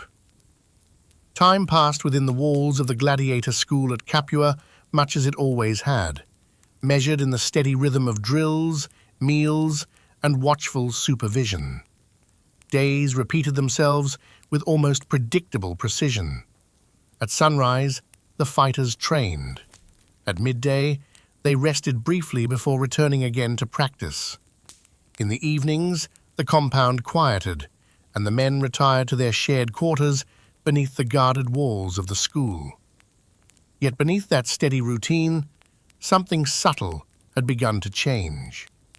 Among certain groups of gladiators, quiet conversations had slowly taken shape. These were not loud declarations or bold speeches. Instead, they unfolded in low voices during moments when the trainers had stepped away, or when the evening shadows stretched across the training yard and the day's work had finally ended. Men who had once come from distant lands, Thrace, Gaul, Germania, and Greece, began speaking about possibilities that had once seemed too dangerous to consider. The idea itself was simple in its form, though immense in its consequences. Escape. At first the thought may have appeared almost impossible. The walls surrounding the gladiator school were high and carefully guarded. The men inside were watched by instructors and overseers who understood the dangers of housing dozens of trained fighters within a confined space. Weapons were controlled, gates were secured. The routines of the compound had been designed precisely to prevent disorder. But as the quiet discussions continued, a realization slowly emerged among the gladiators. Though they were prisoners, they were also fighters. Each of them had spent months, sometimes years, training in the use of weapons. Their bodies had grown strong through endless practice. Their minds had been shaped by discipline and endurance. And perhaps most importantly, they shared a common desire that had never completely faded, the desire to be free. According to ancient accounts, the plan began to form among a group of roughly 70 gladiators. Spartacus was one of the central figures within this group, though he was not alone. Two other men, Crixus and Aeneas, were also said to have played important roles in the planning. The exact details of their discussions has been lost to history, but we can imagine how carefully the men must have spoken as the plan slowly took shape. They likely gathered in small groups during quiet hours, speaking softly to avoid attracting attention. Trust would have been essential. Any sign of betrayal could have ended the plan before it even began. Eventually, a decision was made. They would attempt to escape.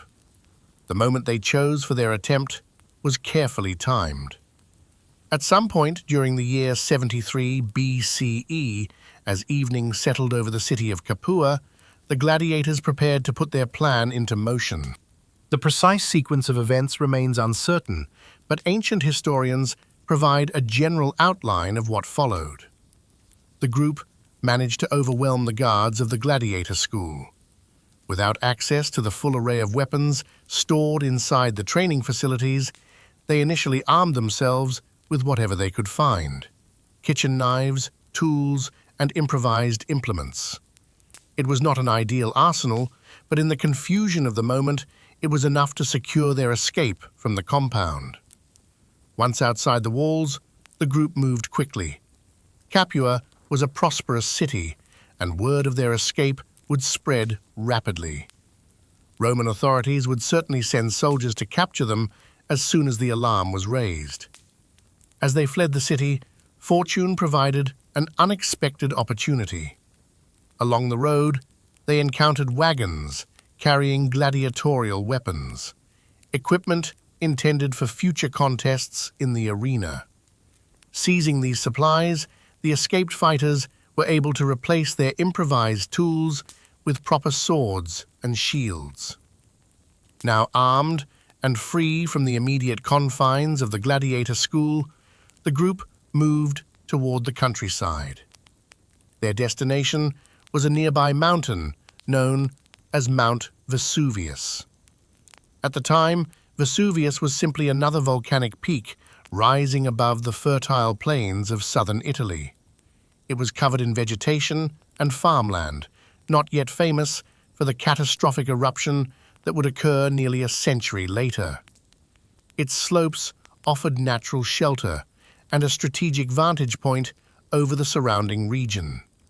For the escaped gladiators, the mountain provided something they desperately needed: time.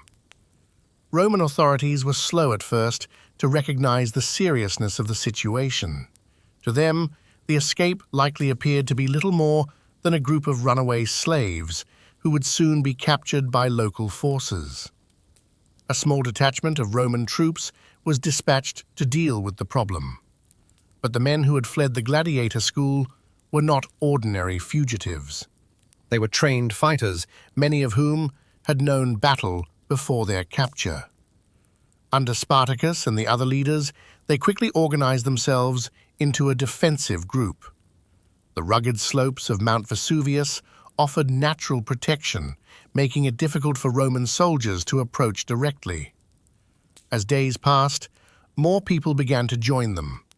Slaves from nearby farms and estates heard rumors of the escaped gladiators who had taken refuge in the mountains. For many of these laborers, the news carried a powerful message.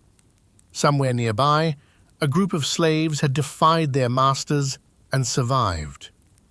One by one, small groups began slipping away from the estates where they worked, making their way toward the slopes of Vesuvius.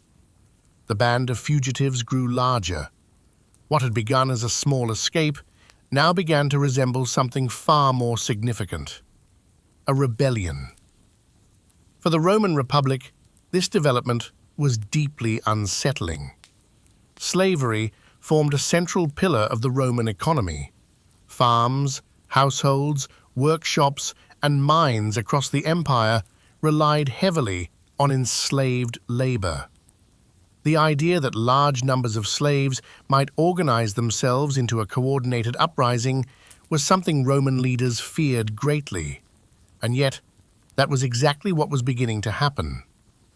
From the slopes of Mount Vesuvius, Spartacus and his growing group of followers would soon begin a series of actions that would shock Roman authorities and challenge the stability of the Republic itself.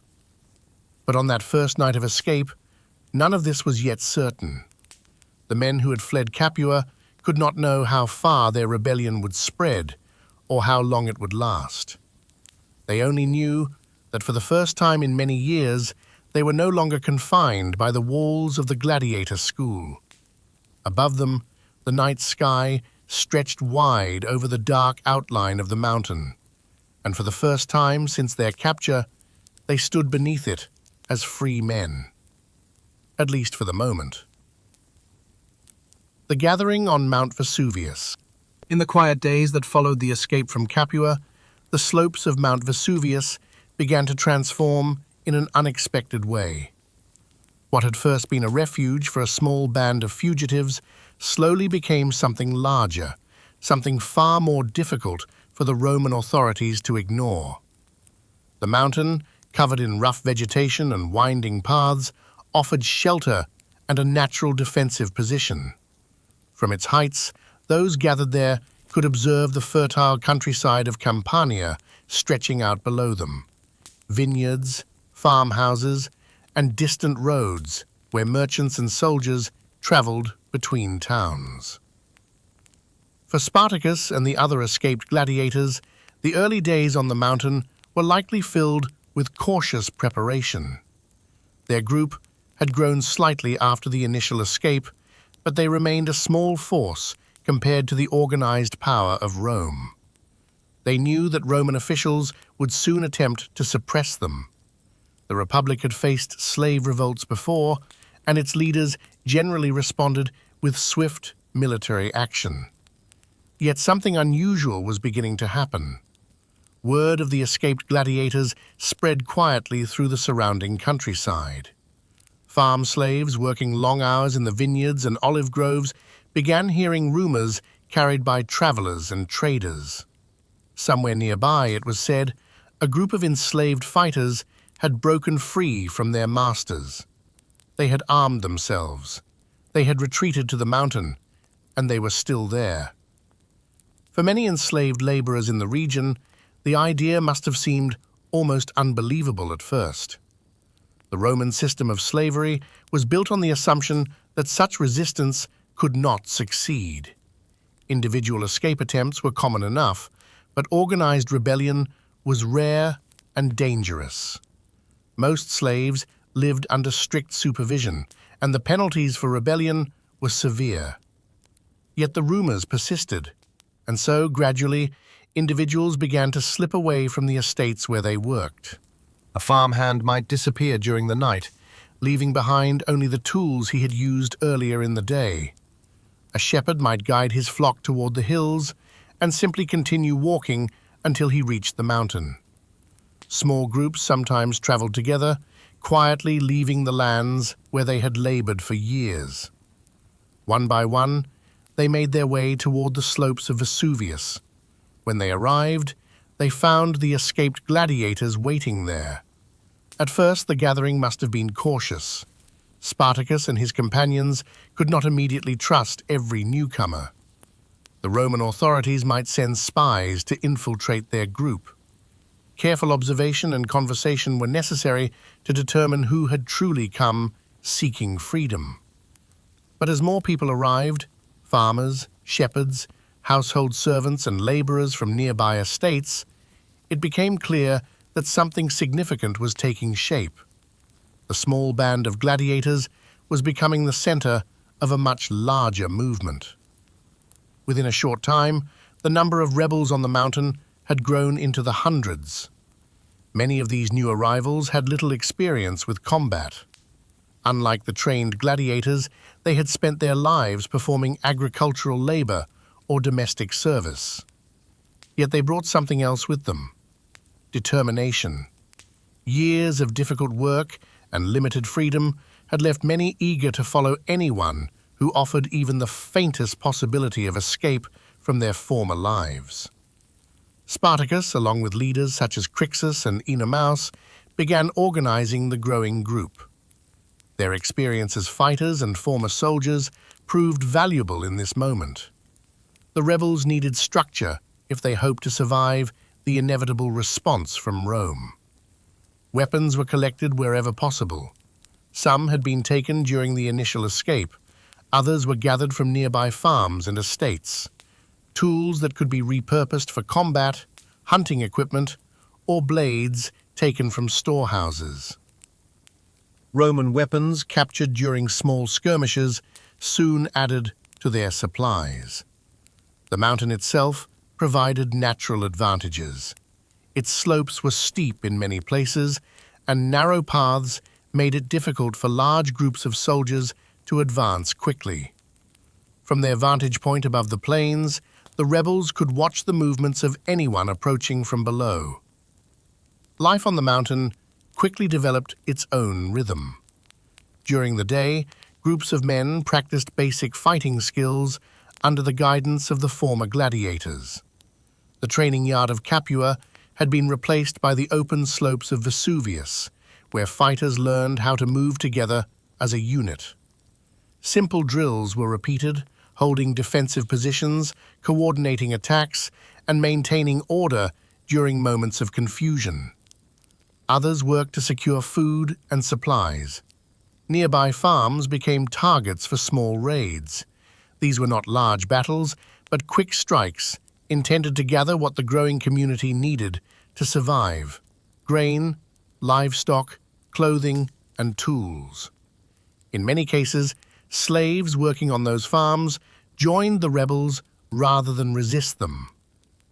As the days passed, the rebel camp became more organized. Makeshift shelters appeared among the trees and rocky outcrops of the mountain. Fires burned at night, where food was prepared, and people gathered to share news from the surrounding countryside. And all the while, the number of people joining the movement continued to grow. For Roman authorities observing the situation from nearby towns, the rebellion was beginning to appear more serious than they had first assumed. What had started as the escape of a few gladiators was quickly becoming a force numbering in the hundreds, and perhaps soon in the thousands. Eventually, a Roman commander named Gaius Claudius Glaber was sent to deal with the problem. His forces marched toward Mount Vesuvius with the expectation that the rebels could be contained and captured.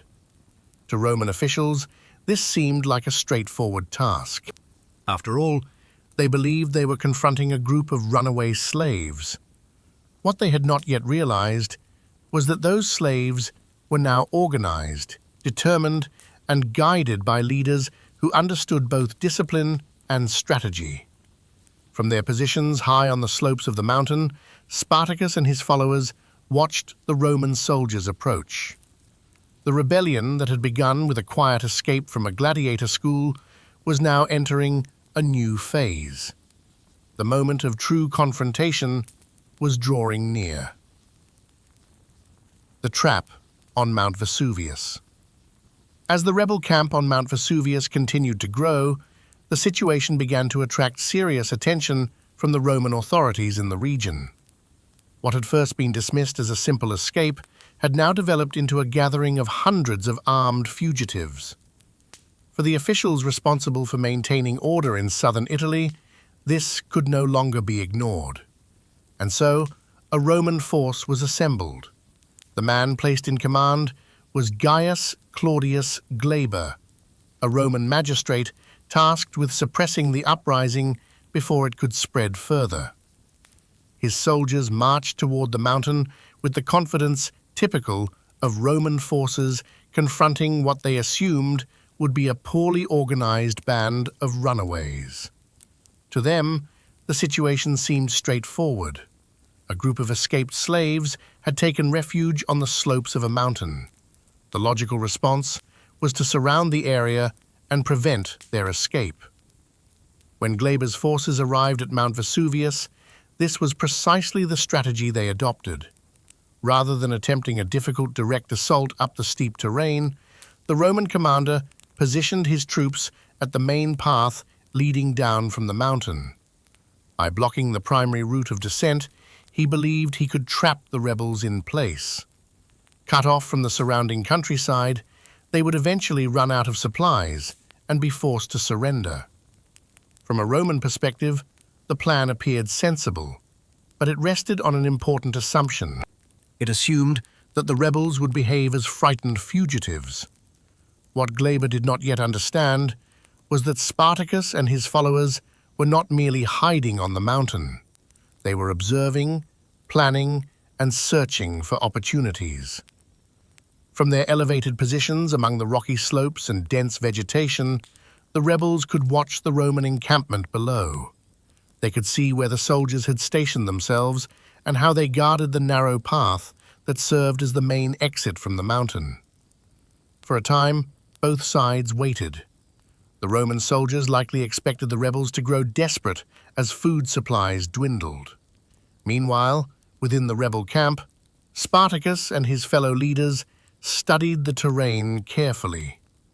The mountain's slopes were steep and uneven, covered in vines and wild plants that clung to the rocky surface.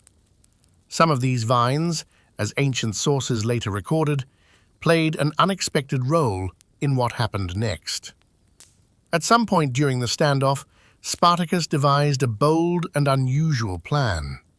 Rather than confronting the Roman forces directly along the guarded path, the rebels would descend the mountain from a direction the Romans believed impossible. Using the long, flexible vines that grew across the cliffs, the rebels fashioned makeshift ropes. Working carefully, groups of men lowered themselves down the steep side of the mountain, moving silently through the darkness. It was a difficult and dangerous maneuver. The slopes of Vesuvius were rugged and uneven, and the descent required careful coordination. But the rebels had one crucial advantage. The Romans were not expecting movement from that direction. While the main Roman force remained focused on guarding the known path, Spartacus and his fighters descended from the unguarded side of the mountain and circled around behind the Roman encampment. Then, at the moment they chose, they attacked. For the Roman soldiers stationed below, the assault must have come as a complete surprise. Instead of facing a desperate group of fugitives emerging from the blocked path, they suddenly found themselves confronted by an organized force attacking from an unexpected direction. The rebels, many of them trained gladiators or experienced fighters, moved quickly through the Roman camp. The soldiers, caught off guard, struggled to organize an effective defense. In the confusion, the rebel fighters seized weapons and supplies from the Roman forces. The encounter ended with a clear victory for Spartacus and his followers. For the first time, a group of enslaved rebels had defeated a Roman force sent specifically to capture them. The psychological impact of this victory was significant. For the rebels themselves, it proved that their efforts could succeed. They were no longer merely a band of fugitives hiding on a mountain. They had demonstrated that they could outmaneuver and defeat Roman troops. For Roman authorities, the event was deeply troubling. A revolt that had begun with a small escape had now produced an armed force capable of defeating an official military detachment. And word of the victory spread quickly. Across the countryside of southern Italy, slaves working on farms and estates began hearing stories of the battle. The rebels on Mount Vesuvius had not been crushed. Instead, they had defeated Roman soldiers and captured their equipment. The effect of this news was immediate. More enslaved laborers began slipping away from the estates where they worked, making their way toward the growing rebel force. Some brought tools and weapons. Others simply brought themselves, ready to follow leaders who had already proven their ability to challenge Roman authority. As the numbers of Spartacus's followers continued to grow, the rebellion entered a new stage. What had once been a small uprising was becoming a much larger conflict. Roman commanders would soon realize that this was no longer a matter for local authorities alone. The Republic would have to respond with greater force if it hoped to restore control. But for the moment, on the slopes of Mount Vesuvius, the rebel camp was filled with a cautious sense of success. Fires burned in the evening as the fighters prepared meals and discussed what might come next. Captured Roman weapons were distributed among the men, replacing the improvised tools they had used earlier. For Spartacus, however, the victory likely carried a deeper understanding. Defeating one Roman force was only the beginning. The Republic possessed vast resources, experienced generals, and legions of disciplined soldiers.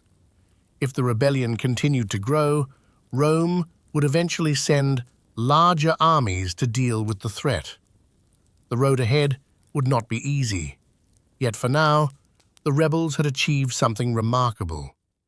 They had taken the first step in a rebellion that would soon spread far beyond the slopes of Mount Vesuvius. A rebel army begins to take shape. After the surprising victory over the Roman forces sent by Gaius Claudius Glaber, the slopes of Mount Vesuvius no longer felt like a temporary hiding place. What had once been a refuge for a small band of escaped gladiators was now beginning to resemble the center of something far larger. The rebels had captured weapons, gathered supplies, and most importantly, demonstrated that Roman soldiers could be defeated. For those living in slavery across the surrounding countryside, the meaning of this victory was profound. Rumors traveled quickly through farms and villages. In fields where laborers worked, beneath the watchful eyes of overseers, whispers passed quietly from one worker to another. Somewhere nearby, it was said, a group of slaves had defeated Roman troops and continued to move freely across the land. The story sounded almost impossible, yet enough travelers had witnessed signs of the uprising that it could no longer be dismissed as mere rumor. One by one, more people began to leave the estates where they worked. Some slipped away during the night, guided by starlight along narrow paths between vineyards and orchards. Others fled during the confusion of small raids carried out by the rebels themselves. Each arrival brought new strength to the growing force, gathering under the leadership of Spartacus and his companions. Within a relatively short time, the number of followers had grown dramatically. The exact size of the rebel army at this stage is difficult to determine, but ancient historians suggest that the group soon numbered in the thousands. These new recruits came from many different backgrounds. Some had worked as agricultural laborers on large estates. Others had served as household slaves in nearby towns. A few were shepherds or craftsmen who had spent their lives performing specialized work. What united them all was the shared experience of living under the Roman system of slavery. For Spartacus and the other leaders, the rapid growth of their following created both an opportunity and a challenge. A large group offered greater strength in battle, but it also required organization. Without discipline and structure, the rebels risked becoming a chaotic gathering that could be easily defeated by Roman forces. And so, the work of building an army began. The experienced fighters among the group, particularly the former gladiators, took responsibility for training the new recruits. On the open slopes and valleys around the mountain, groups of men practiced basic combat techniques. They learned how to move together, how to defend themselves with shields, and how to coordinate attacks. Many of the new recruits had never held a sword before, but they brought with them tools that could be adapted for fighting. Farming implements, hunting spears, and axes were gradually replaced with Roman weapons captured in skirmishes with patrols and small military detachments. Over time, the rebel army became increasingly well-equipped. Captured Roman armor and shields were distributed among the fighters. Blacksmiths within the group began repairing damaged weapons and forging new blades when possible. The rebels also collected horses, carts, and supplies during raids on nearby estates. As the rebel camp expanded, daily life developed its own rhythm. During the day, groups of fighters trained under the supervision of the experienced gladiators. Others were sent out on scouting missions to monitor Roman movements across the region.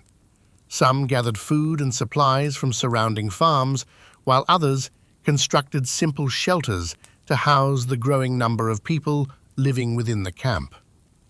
Evenings often brought moments of relative calm. Fires burned across the hillsides as food was prepared and shared among the fighters. Conversations unfolded in many languages: Thracian, Gaulish, Greek, and Latin, reflecting the diverse origins of those who had joined the rebellion. Among the most prominent leaders besides Spartacus were two men mentioned frequently in ancient sources, Crixus and Oenomaus. Both had been gladiators at the school in Capua and had escaped alongside Spartacus during the initial uprising. Like Spartacus, they possessed combat experience and the ability to inspire loyalty among the growing ranks of rebels. Together, these leaders began shaping the rebel force into something resembling a true army. Yet even as their strength increased, the rebels remained aware that they were facing one of the most powerful states in the ancient world. The Roman Republic possessed vast military resources and a long tradition of organized warfare. Eventually, larger Roman armies would be sent to suppress the uprising. But in these early stages of the rebellion, the initiative belonged to Spartacus and his followers.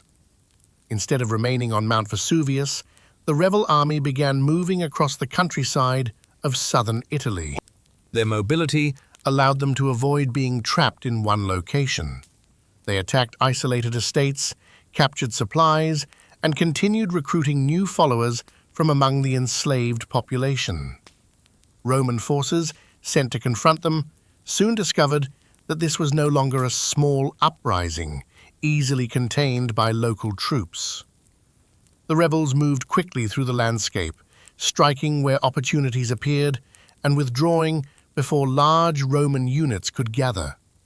In several encounters with Roman commanders, the rebel army achieved additional victories. These successes further strengthened their reputation among the enslaved communities of Italy.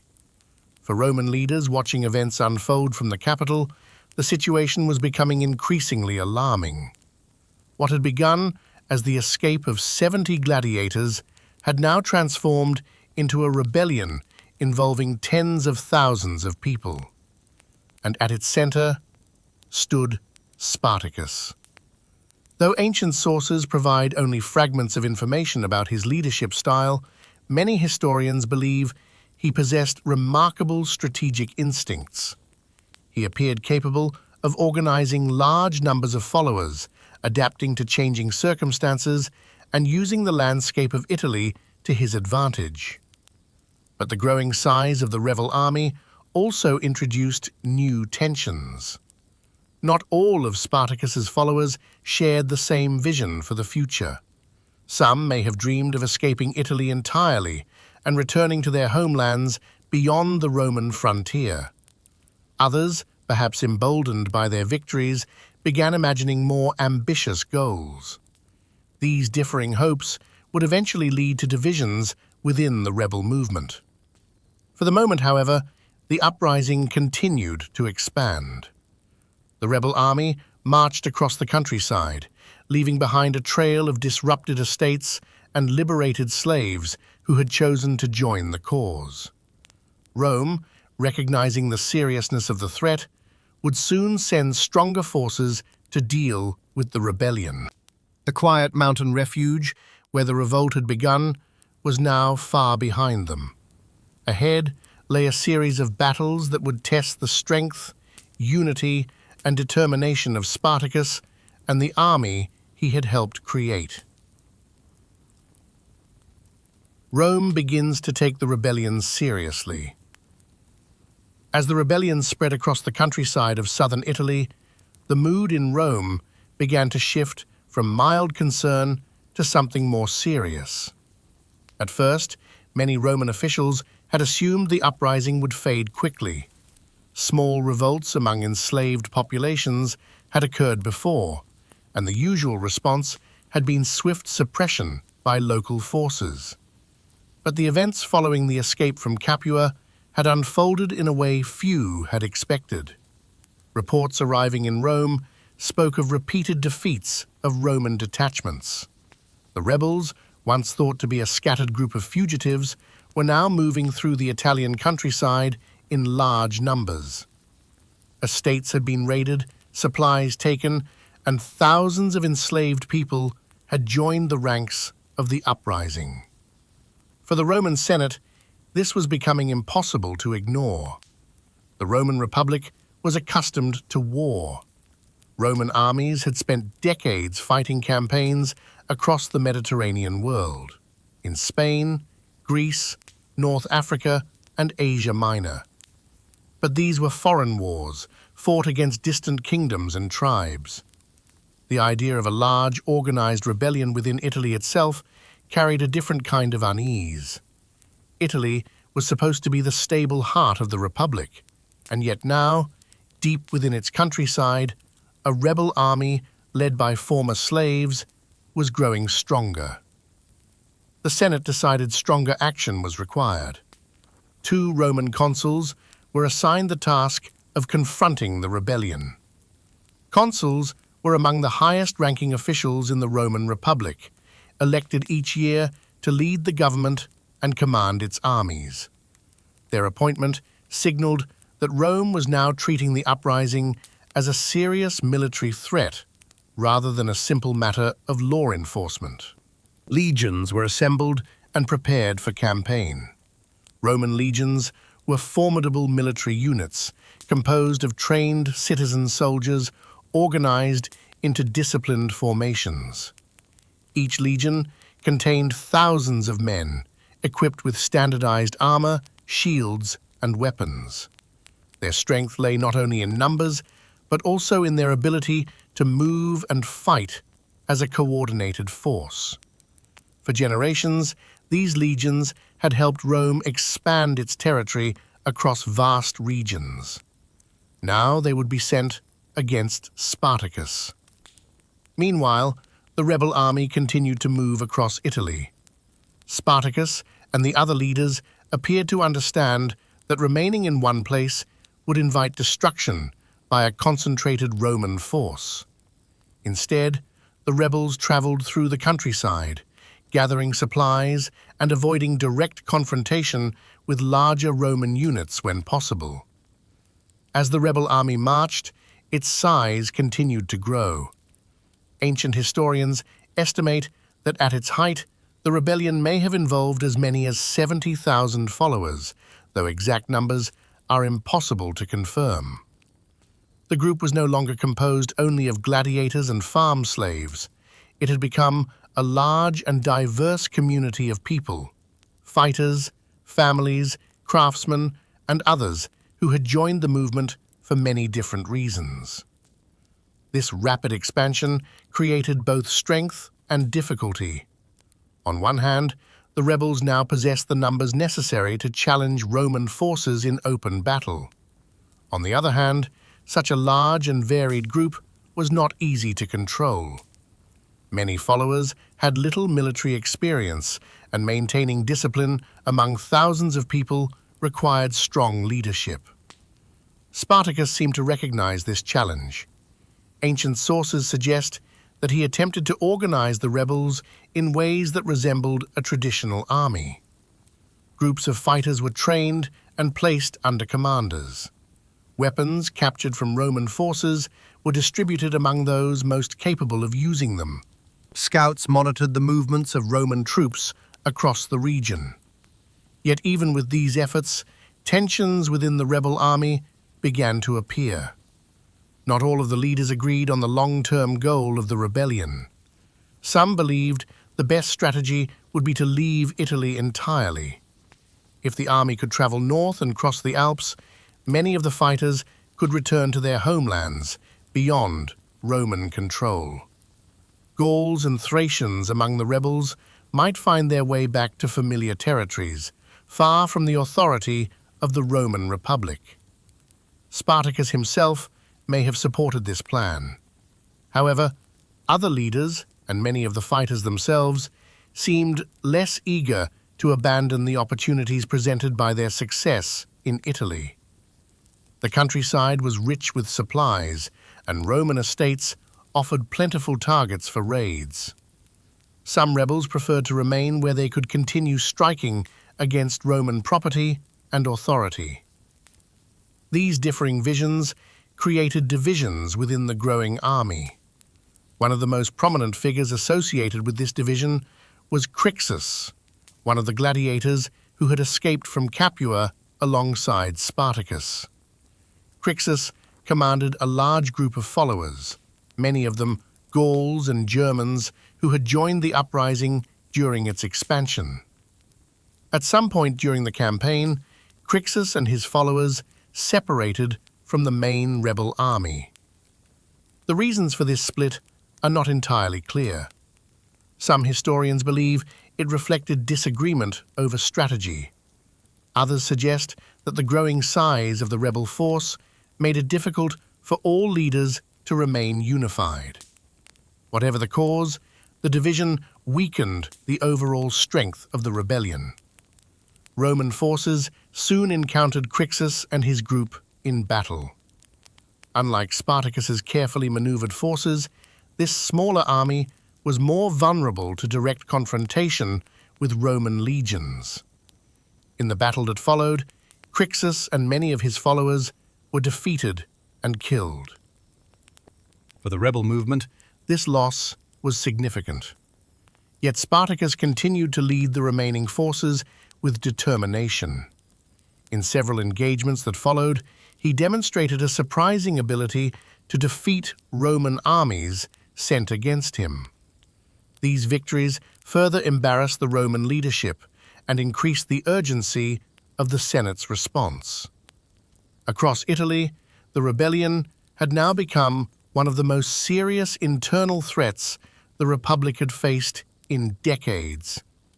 And though Roman legions were now marching in greater numbers to confront the rebels, Spartacus still commanded a large and determined army.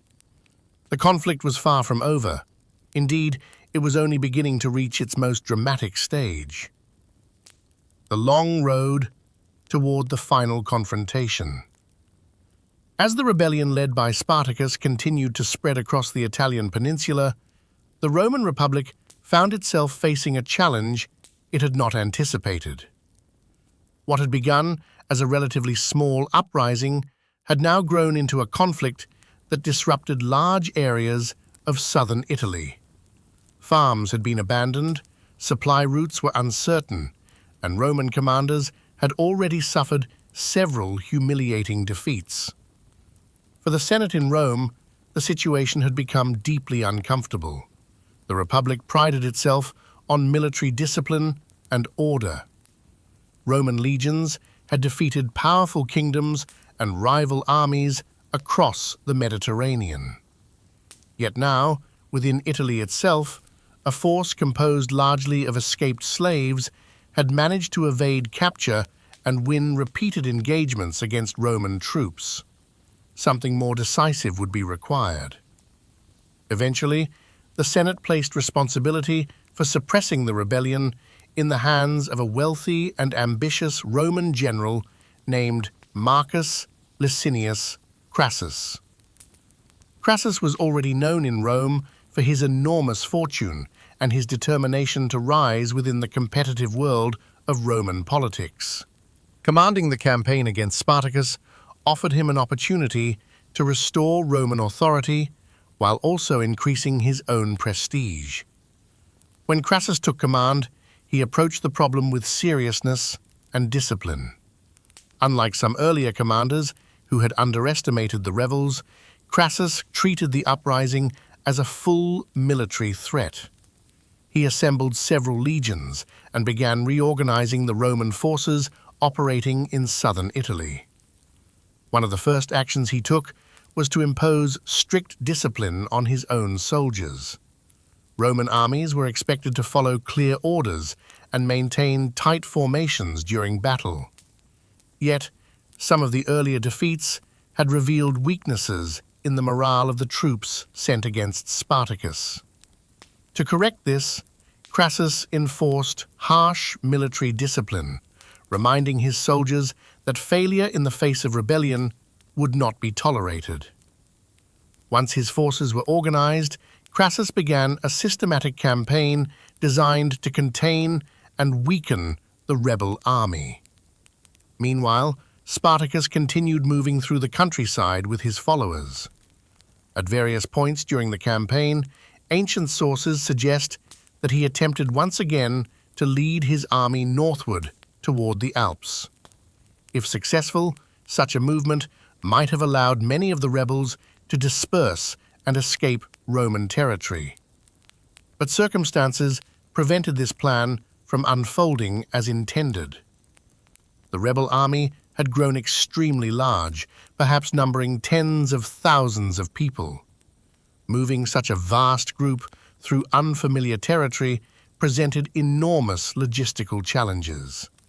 Food supplies had to be gathered, routes scouted, and the movement of Roman armies carefully monitored. At the same time, not all of Spartacus's followers shared the same goal of leaving Italy. Some preferred to remain where opportunities for plunder and rebellion still existed. These disagreements complicated efforts to maintain unity within the rebel force. As the months passed, The situation gradually shifted in Rome's favor. Crassus advanced carefully with his legions, pushing the rebels southward through Italy. His strategy was not based on reckless confrontation, but on containment. By limiting the rebels' ability to move freely and cutting off access to resources, he hoped to weaken their position over time. Eventually, Spartacus and his followers were forced toward the southern tip of the Italian peninsula. There, near the narrow stretch of land that leads toward the island of Sicily, the rebel army found itself facing an increasingly difficult situation. According to ancient accounts, Spartacus even attempted to negotiate with pirates who operated in the Mediterranean, hoping they might transport his army across the water to Sicily. Sicily had a long history of slave revolts, and Spartacus may have believed that another uprising could begin there. But the plan never materialized. The pirates, who had promised assistance, eventually disappeared, leaving the rebels stranded on the mainland. Meanwhile, Crassus continued tightening the Roman grip on the region. At one point, he ordered the construction of a massive defensive barrier across the narrow peninsula, attempting to trap Spartacus's forces and prevent their escape. Despite these obstacles, Spartacus refused to surrender. Ancient historians describe him as continuing to lead his followers with determination, even as the situation grew more difficult. The rebel army still possessed experienced fighters, and many among them had no intention of returning to slavery. Eventually, the final confrontation between Spartacus and the Roman legions approached. In the last great battle of the rebellion, the two forces met on the open ground of southern Italy. Details of the battle itself remain uncertain, but ancient writers suggest that Spartacus fought fiercely at the head of his army. One account describes him attempting to reach Crassus directly during the fighting, cutting his way through Roman soldiers in an effort to confront the Roman commander himself. Whether or not this moment occurred exactly as described, it reflects how Roman historians remembered the final stage of the conflict, a determined leader facing overwhelming opposition. The rebel army fought with great intensity, but the discipline and numbers of the Roman legions eventually prevailed. When the battle ended, the rebellion that had shaken Italy for 2 years came to an end. Spartacus himself did not survive the final encounter. His body, according to ancient sources, was never definitively identified among the fallen fighters scattered across the battlefield. In the aftermath of the victory, Roman authorities carried out severe punishments against many of the captured rebels. Thousands of survivors were executed along the Appian Way, the long road that stretched between Capua and Rome, in a grim display intended to discourage future revolts. Yet even as the rebellion ended, the story of Spartacus remained remarkable. For nearly 2 years, a man who had once been sold as a slave had challenged the power of the Roman Republic. He had led an army composed largely of people who had lived their lives in bondage, and together they had defeated Roman forces in multiple battles. Though the rebellion ultimately failed, it revealed something important about the Roman world. Beneath the vast structures of empire and authority, the lives of enslaved people contained a deep and powerful longing for freedom. And for a brief moment in history, that longing had risen into open rebellion. A quiet morning in Pompeii. As our journey through the Roman world continues, we leave behind the battlefields and restless movements of Spartacus and his followers, and travel instead to a very different place. It is a place where life once moved at a calmer pace, where the rhythms of daily activity unfolded beneath bright Mediterranean sunlight and the distant presence of a quiet mountain. The city is Pompeii. If we imagine arriving there On an ordinary morning in the first century of the Roman Empire, the city appears peaceful and lively in equal measure. Pompeii lies not far from the Bay of Naples, surrounded by fertile land that produces olives, grapes, and grain. The soil here is unusually rich, dark and soft beneath the feet of farmers who have worked these lands for generations. Much of this fertility comes from the nearby mountain that rises quietly above the countryside. That mountain is Vesuvius. But on this calm morning, no one in the city is thinking of danger. To the people of Pompeii, Vesuvius is simply part of the landscape, a green, sloping presence that watches over the surrounding fields. Vineyards climb its lower hillsides. Small farms dot its slopes. Travelers passing along nearby roads may pause for a moment to admire the view. The city itself is already awake. The streets of Pompeii are narrow but busy, paved with large stone blocks worn smooth by years of traffic. Deep grooves mark the places where wagon wheels have passed again and again over time. As the sun begins to climb above the rooftops, the first sounds of the day echo through these streets. Shopkeepers slide open wooden shutters. Merchants arrange their goods along stone counters facing the road. A baker lifts the heavy door of his oven, releasing the warm scent of fresh bread into the morning air. Pompeii is not a massive city by Roman standards, but it is prosperous. Its houses range from modest dwellings to spacious villas decorated with colorful wall paintings and mosaic floors. Many homes are built around central courtyards known as atriums, where sunlight filters down into open spaces surrounded by columns. In one of these houses, a family may be beginning its day. A servant sweeps the floor of the courtyard, brushing dust toward the doorway. Water from a small fountain trickles softly into a stone basin. Somewhere nearby, a cook begins preparing the morning meal, perhaps bread, fruit, and a small portion of cheese. The smells of cooking drift into the street. Elsewhere in the city, public spaces are slowly filling with activity. Pompeii contains several bathhouses where residents gather not only to wash, but also to socialize. These bath complexes are carefully designed, with rooms of varying temperatures, pools of warm water, and quiet spaces where visitors can relax. Later in the day, citizens may visit the baths to talk with friends, conduct business, or simply enjoy a moment of leisure. For now, however, the morning belongs mostly to work. Farmers arrive at the city gates with carts loaded with produce from the surrounding countryside. Amphorae filled with wine or olive oil are carried into storage rooms where merchants prepare them for trade. Artisans open workshops where metal tools, pottery, and textiles are produced.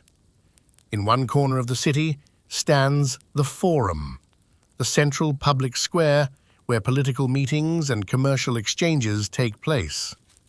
Tall columns surround the open space, and statues of Roman leaders look out over the gathering crowds. As the sun rises higher, more people begin to move through the square. Some arrive to discuss business deals. Others come to hear announcements from city officials. Still others simply enjoy the social atmosphere of the marketplace. Pompeii is also a city of entertainment. Not far from the Forum stands a large amphitheater where public spectacles take place. Here, crowds gather to watch gladiatorial contests, theatrical performances, and other forms of public amusement. These events are important parts of Roman urban life, bringing people together for shared experiences that mix excitement, competition, and civic pride. On this quiet morning, however, the amphitheater remains empty. Its stone seats wait patiently for the next gathering of spectators. Throughout the city, daily life continues with gentle regularity. Laundry workers scrub clothing in public basins. Children run along the streets, chasing one another between the stepping stones that allow pedestrians to cross muddy roads without getting their sandals wet. A painter touches up a faded wall decoration outside a shop. Even the animals of the city follow familiar patterns. Dogs wander between houses in search of scraps. Donkeys stand patiently beside carts, waiting to be loaded with goods. Above it all, the sky remains clear and bright. If anyone glances toward Mount Vesuvius during this morning, they see nothing unusual. The mountain rises quietly against the horizon, its slopes covered with greenery and small farms. Yet unknown to the people moving through the streets of Pompeii, deep beneath the surface of that mountain, powerful forces are slowly building. For centuries, Vesuvius had remained mostly silent. Generations of residents had grown accustomed to its presence without ever witnessing an eruption. The idea that it might awaken suddenly would have seemed distant, almost unimaginable. But history sometimes unfolds in ways that ordinary mornings cannot reveal. The baker continues shaping dough. The merchants continue arranging their goods. The children continue playing in the streets. And the city of Pompeii moves peacefully through another day in the Roman world, unaware that before long, its quiet routines will be interrupted by one of the most extraordinary events in ancient history. The streets, homes, and daily life of Pompeii. As the morning light spreads across Pompeii and the city settles fully into its daily rhythm, the streets begin to fill with movement. Life here follows patterns that feel familiar in many ways, even to modern eyes. Though nearly 2,000 years separate us from this moment, the routines of ordinary people, the opening of shops, the preparation of food, the quiet exchange of greetings, remain surprisingly recognizable. The streets of Pompeii are narrow but carefully constructed. Large blocks of volcanic stone form the road surface, arranged with such precision that many sections remain clearly visible even today. Over the years, countless wagon wheels have carved deep grooves into the stone, leaving permanent reminders of the traffic that once passed through the city. At intervals along these streets stand raised stepping stones. During rainy days, water could collect in the roadway, turning parts of the street into shallow streams of mud. The stepping stones allowed pedestrians to cross without soaking their sandals, while still leaving enough space between them for carts to pass through. As people walk along these streets, they pass a wide variety of small shops and workshops. Pompeii is a city filled with commerce. Bakers, metalworkers, cloth merchants, and wine sellers all operate businesses along the roadside, their counters opening directly onto the street so that customers can approach easily. One of the most common sights is the thermopolium, a kind of street-side food stall. Inside these shops, large clay jars are built directly into stone counters. The jars hold warm food, perhaps lentil stew, vegetables, or pieces of meat prepared earlier in the day. For many residents who live in small apartments without proper kitchens, these food stalls provide convenient meals throughout the day. Imagine standing beside one of these counters in the late morning. The smell of warm broth drifts into the air. A merchant ladles food into a small bowl for a customer who pauses briefly before continuing on his way through the street. Nearby, a bakery is busy with its own routines. Bakers rise early in the morning, long before the rest of the city awakens. Grain delivered from surrounding farms is ground into flour using large stone mills, turned by animals or by human labor. The dough is kneaded carefully and placed inside ovens built of brick and stone. When the bread emerges, round loaves marked with dividing lines are stacked neatly on wooden shelves. These loaves will be sold throughout the day to households and travelers alike. The homes of Pompeii reveal another fascinating side of daily life in the Roman world. From the outside, many houses appear simple, their walls made of stone and plaster with few windows facing the street. But once you pass through the doorway, the interior opens into surprisingly elegant spaces. Most homes are built around a central atrium, a rectangular courtyard with an opening in the roof that allows sunlight and rainwater to enter. Beneath this opening sits a shallow basin called the impluvium, which collects rainwater for household use.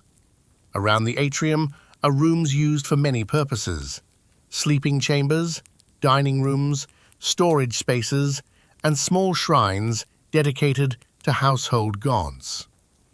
In wealthier homes, the walls are decorated with colorful fresco paintings.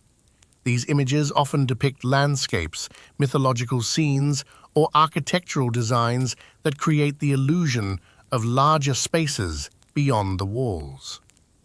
Floors may be covered with intricate mosaics made from thousands of tiny stone pieces arranged into detailed patterns. One famous mosaic discovered in Pompeii features the image of a dog with the words "Cave Canem," beware of the dog. It likely served as both a warning and a playful decoration for visitors entering the house. Behind the atrium, many homes contain a second garden courtyard known as a peristyle. Columns surround this garden, creating a quiet space where plants, fountains, and statues bring a sense of calm to the household. Here, the family might relax during the afternoon, enjoying shade from the sun and the gentle sound of water trickling from fountains. For wealthier residents of Pompeii, These homes reflect both comfort and status. But not everyone in the city lives in such spacious surroundings. Many people occupy smaller apartments above shops or within crowded buildings along the streets. These spaces can be cramped, with limited access to water and cooking facilities. Residents often rely on public fountains for fresh water and the nearby thermopolia for prepared meals. Despite these differences in wealth and comfort, the city functions as a shared community. Public spaces play an important role in bringing people together. The Forum, located near the center of Pompeii, serves as the heart of civic life. Here, citizens gather to discuss politics, conduct business, and attend official announcements. Surrounding the Forum are important buildings such as temples, administrative offices, and markets.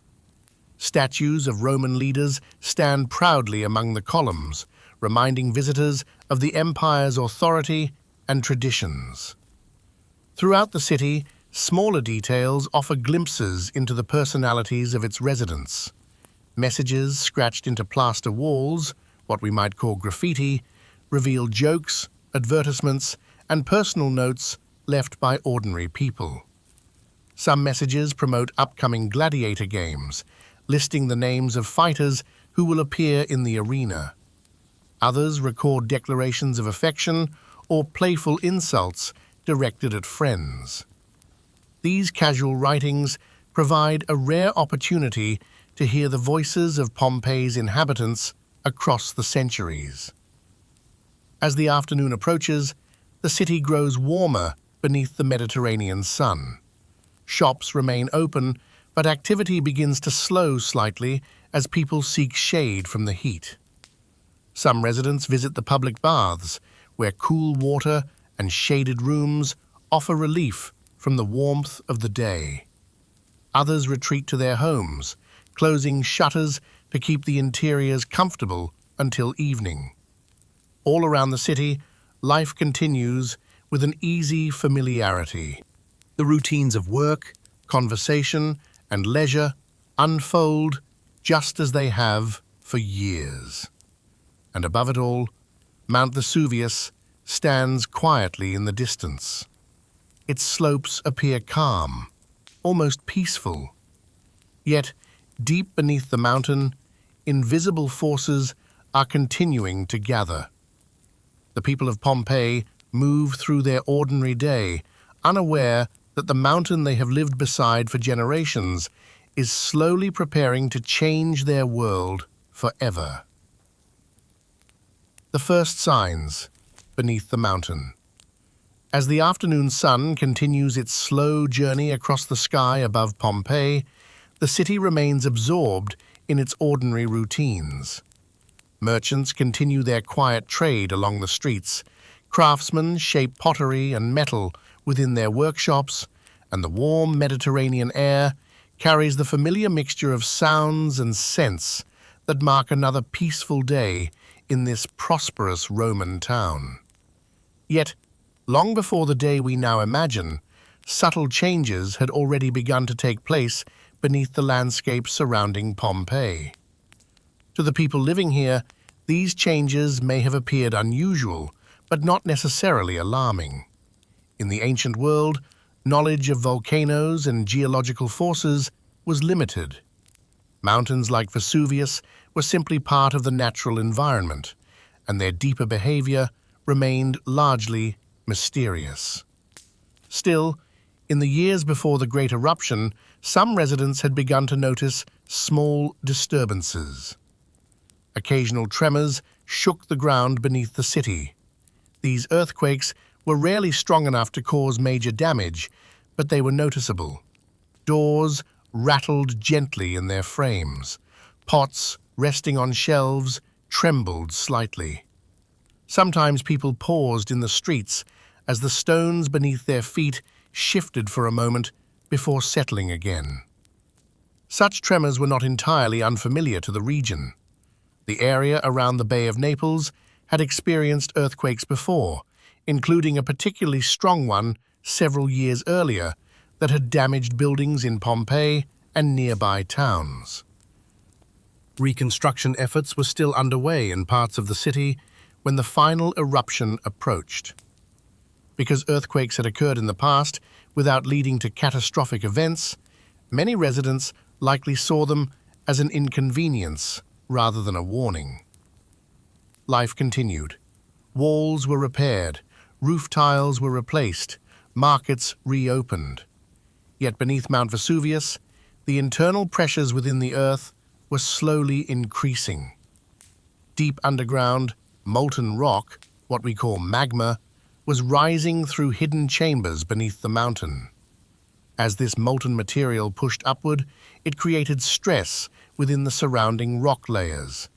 This pressure produced the tremors that occasionally reached the surface. Of course, the people of Pompeii could not see this hidden process unfolding beneath their feet. Instead, they experienced only the small surface effects. On some days, the tremors might have caused cups of water to ripple inside bowls. On other occasions, animals may have behaved strangely, reacting to subtle vibrations long before humans could detect them. Roman writers from the time occasionally mention these disturbances in passing, though without understanding their true cause. Even the mountain itself gave few visible signs of what was happening deep within its core. Vesuvius had not erupted in living memory. Its slopes were green with vineyards and farms, creating the appearance of a peaceful, stable landscape. From a distance, it looked almost gentle. If a traveler approached Pompeii along the roads that curved through the countryside, the mountain might appear simply as a broad peak rising above the fertile plains. Farmers cultivated its lower slopes.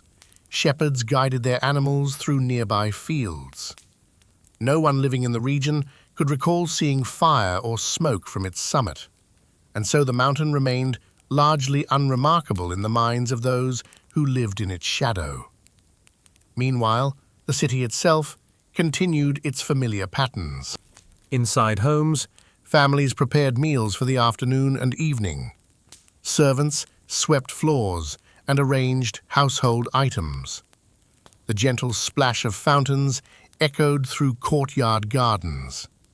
At the public baths, visitors relaxed in warm pools while discussing politics, business, and the small events of daily life. Steam drifted upward from the heated rooms, carrying the scent of oils used for bathing. In the streets, children played games while shopkeepers greeted passing customers. Nothing in the scene suggested that the world beneath the city was changing. And yet, far below the surface, the forces building within Mount Vesuvius were approaching a critical point. The chamber of rising magma continued to expand. Pressure increased steadily within the mountain's interior. The surrounding rock layers strained against this growing force. Eventually, the balance between containment and release would no longer hold. But that moment had not yet arrived. For now, the residents of Pompeii moved calmly through another afternoon in their familiar city. The tremors that occasionally shook the ground were simply part of life in this region, something to remark upon briefly before returning to ordinary concerns. The baker still tended his ovens. The merchants still weighed their goods. The fishermen still prepared their boats along the coast. And Mount Vesuvius remained silent against the sky, its quiet presence giving no obvious sign that soon, very soon, it would awaken in a way no one living in Pompeii could possibly imagine. When the mountain finally awoke. As the calm routines of Pompeii continue through the afternoon, something extraordinary begins to unfold above the quiet slopes of Mount Vesuvius. At first, the change is subtle enough that many people in the city may not notice it immediately. The sky is still bright, the streets still filled with ordinary activity. Yet somewhere beyond the rooftops and gardens, the mountain that has stood silently for generations begins to stir. Sometime around midday, the first unmistakable sign appears. High above the summit of Vesuvius, a towering column begins to rise into the sky. At first it may resemble an unusually tall cloud, dark at its base and pale as it spreads outward. But this is no ordinary cloud. It is a vast plume of ash, gas, and volcanic fragments forced violently upward from deep within the mountain. Ancient writer Pliny the Younger, whose letters later provided one of the most detailed accounts of the eruption, described this cloud as resembling the shape of a pine tree. The column rose upward in a narrow trunk before spreading outward into wide branches of drifting ash and smoke. From a distance, the sight must have been both fascinating and unsettling. In Pompeii, people begin stepping into the streets to look toward the mountain. Conversations pause as eyes turn toward the strange formation climbing higher into the sky. The column continues rising, carried upward by the powerful heat of the eruption, before slowly spreading outward across the air above the Bay of Naples. At this early stage, the danger may not yet seem immediate. Many residents likely watch the spectacle with curiosity rather than fear. After all, volcanic eruptions were not well understood in the ancient world. Few people living in Pompeii had ever witnessed such an event before. Some might even assume the disturbance would soon fade, much like the tremors that had occasionally shaken the region in the past. But the eruption does not fade. Instead, the plume grows larger. As the hours pass, pieces of volcanic debris begin to fall from the sky. At first these are small, light flakes of ash drifting slowly down through the air. They settle quietly onto rooftops, streets, and gardens, forming a thin grey layer across the city. The ash resembles fine dust. It collects on clothing and hair. People brush it away from their shoulders with puzzled expressions. Yet, the falling debris gradually grows heavier. Small stones begin dropping alongside the ash. These fragments, known today as pumice, are formed from volcanic rock filled with tiny pockets of gas that make the stones surprisingly light. Even so, when they fall from great heights, they strike rooftops with noticeable force. Tap, tap, tap. Across Pompeii, the sound becomes increasingly common as the pumice begins to accumulate. Some residents may now begin to feel uneasy. Ash and stones continue falling from the sky, and the column rising above the mountain shows no sign of weakening. The sunlight that once filled the streets begins to grow dim as the expanding cloud spreads across the sky. By late afternoon, the city is slowly being covered. Ash thickens on the ground, forming layers that grow deeper with each passing hour. Rooftops collect piles of pumice that slide toward the edges of tiles and fall into the streets below. The air becomes heavier as well. Fine particles float through the atmosphere, making breathing slightly more difficult. People cover their mouths with cloth as they move through the streets. Inside many homes, families gather belongings and discuss what to do next. Some decide to leave the city. Others remain where they are, believing the disturbance may soon pass. The roads leading out of Pompeii become crowded as residents begin traveling toward nearby towns or the coast. Carts creak under the weight of hurriedly packed possessions. Animals pull wagons through streets now partially covered in ash. Meanwhile, the eruption above Vesuvius continues with relentless force. The plume rising from the mountain grows taller and darker. Lightning sometimes flickers within the ash cloud as static electricity builds among the swirling particles. The once bright afternoon sky gradually transforms into an eerie twilight. Even in daylight, the city begins to feel strangely dim. Oil lamps are lit inside homes earlier than usual. Shadows deepen along the narrow streets. The steady fall of pumice continues. Hour after hour, the debris accumulates. Some rooftops begin to strain under the growing weight. In certain buildings, sections of roof collapse inward, sending tiles crashing onto the floors below. Still, many residents continue trying to escape. Groups of people move cautiously through the streets, protecting their heads with cushions, blankets, or pieces of wood. The falling stones are not enormous, but their constant impact makes travel difficult. Outside the city, the countryside is slowly disappearing beneath the expanding blanket of ash. Mount Vesuvius itself remains hidden behind the immense cloud that now towers high above the region. For those watching from a distance, the scene must appear almost unreal, a dark pillar reaching upward into the sky, while the land below grows steadily darker. As evening approaches, the situation becomes even more unsettling. The sun, already dimmed by the ash-filled sky, disappears behind thick clouds of volcanic debris. Darkness begins arriving earlier than expected. Torches and lamps glow faintly through the grey haze drifting through the streets. And still, the eruption continues. The people of Pompeii, who began their day with ordinary routines, baking bread, opening shops, walking through the Forum, now find themselves living through a moment none of them could have imagined that morning. The mountain they had lived beside for generations has awakened, and the long night that follows will change the city forever. Morning in a Roman villa. As our journey through the Roman world continues, we leave behind the ash-covered streets of Pompeii and the quiet tragedy that unfolded there. Instead, we turn our attention to another side of Roman life, one that existed in striking contrast to the experiences we have already explored. While slaves labored from before sunrise and cities like Pompeii bustled with merchants and craftsmen, another group lived in a world of remarkable comfort and influence.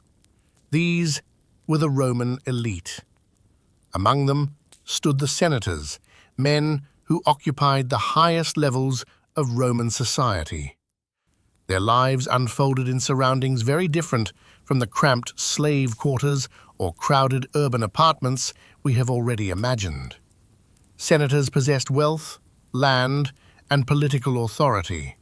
Their homes reflected this status, designed not only for comfort, but also to demonstrate power and prestige. To understand this world, imagine the beginning of a day in the countryside outside Rome. Here, beyond the crowded streets of the capital, the landscape opens into rolling fields and carefully managed estates. Olive trees stretch across the hillsides in orderly rows. Vineyards climb the gentle slopes where the soil is warm and fertile. Narrow roads wind through the countryside, connecting farms, villages, and villas that belong to wealthy Roman families. One of these villas belongs to a senator. From a distance, the estate appears calm and orderly. The main house sits at the center of the property, surrounded by gardens, courtyards, and smaller buildings used for storage or agricultural work. Servants and slaves move quietly through the grounds, beginning the tasks that will prepare the household for the day. Inside the villa, the senator's morning begins at a far more leisurely pace than the lives of most Romans. Sunlight enters through the open courtyard of the house, illuminating polished stone floors and painted walls. The atrium, the central space of the home, is decorated with statues, mosaics, and carefully arranged furniture that reflects the wealth of the family who lives here. A small fountain trickles softly into the impluvium at the center of the room, collecting rainwater beneath the opening in the roof. The senator awakens in a private sleeping chamber located deeper within the house, away from the noise of the street or the activity of the servants' quarters. The room is comfortably furnished, perhaps with painted walls depicting mythological scenes or landscapes from distant lands. Servants are already at work preparing for the morning. One slave brings fresh water for washing. Another lays out clothing carefully chosen for the day's activities. Roman garments are simple in shape, but significant in meaning. For a senator, the most important garment is the toga, a large draped cloth worn over a tunic. The senator's toga carries a distinctive purple stripe along its edge, a symbol of his position within Roman society. This stripe immediately identifies him as a member of the Senate, part of the governing elite of the Republic or Empire. Dressing in the toga is not a quick task.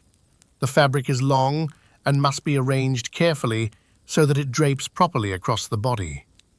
Servants assist with this process, ensuring that the folds fall neatly into place. Once dressed, the senator begins the morning rituals that structure the lives of Rome's elite. One of the most important of these rituals is the salutatio. Each morning, clients, individuals who depend on the senator's patronage, arrive at the villa to greet their patron. These clients may include small landowners, merchants, former slaves, or others who rely on the senator's influence for legal assistance, financial support, or political protection. They gather in the atrium, waiting quietly for the senator to appear. When he enters the room, the clients greet him respectfully. The exchange is formal, but familiar. In Roman society, the relationship between patron and client forms a key part of the social structure. The patron offers support and influence. The client offers loyalty and public backing. During these morning meetings, the senator may listen to requests for help with legal disputes, financial troubles, or business matters. He may offer advice, promises of support, or introductions to other powerful individuals within Roman society. These interactions reinforce the network of obligations that holds Roman political life together. After the salutatio concludes, the senator may prepare to travel into the city of Rome itself. A small group of clients often accompanies him as he leaves the villa, walking alongside him through the streets in a quiet procession that reflects his status. But before leaving, he might pause for a simple morning meal. Roman breakfasts are usually modest compared to the elaborate banquets of the evening. Bread, fruit, perhaps a small portion of cheese or honey may be served. Wine diluted with water is sometimes included as well. Servants move quietly around the dining space, ensuring that everything is prepared properly. The atmosphere remains calm and unhurried. Outside the villa, the countryside continues its steady rhythms. Farm workers tend the vineyards and olive groves that help support the estate's wealth. Carriages move slowly along the roads, connecting the countryside to the capital. The morning air carries the scent of earth, leaves, and distant cooking fires. For the senator, this is only the beginning of a day that will involve politics, conversation, and the careful management of influence. His world is one of meetings, decisions, and displays of status. And as we will soon see, the center of that world lies within the busy heart of Rome itself, where senators gather in the forum to shape the policies and ambitions of the empire. A day in the Roman Forum. After the quiet morning routines of the countryside villa, the senator's day gradually shifts toward the bustling center of Roman life. Leaving the calm gardens and shaded courtyards behind, he travels toward the city itself, where politics, commerce, and social influence converge in one remarkable place. The destination is the Roman Forum. For centuries, the Forum has stood as the beating heart of Rome. It is not simply a marketplace, though merchants and traders certainly gather there, nor is it only a political center, though many of the Republic's most important decisions are debated within its surrounding buildings.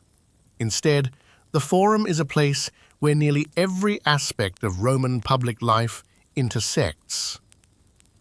As the senator approaches the city, the roads become increasingly busy.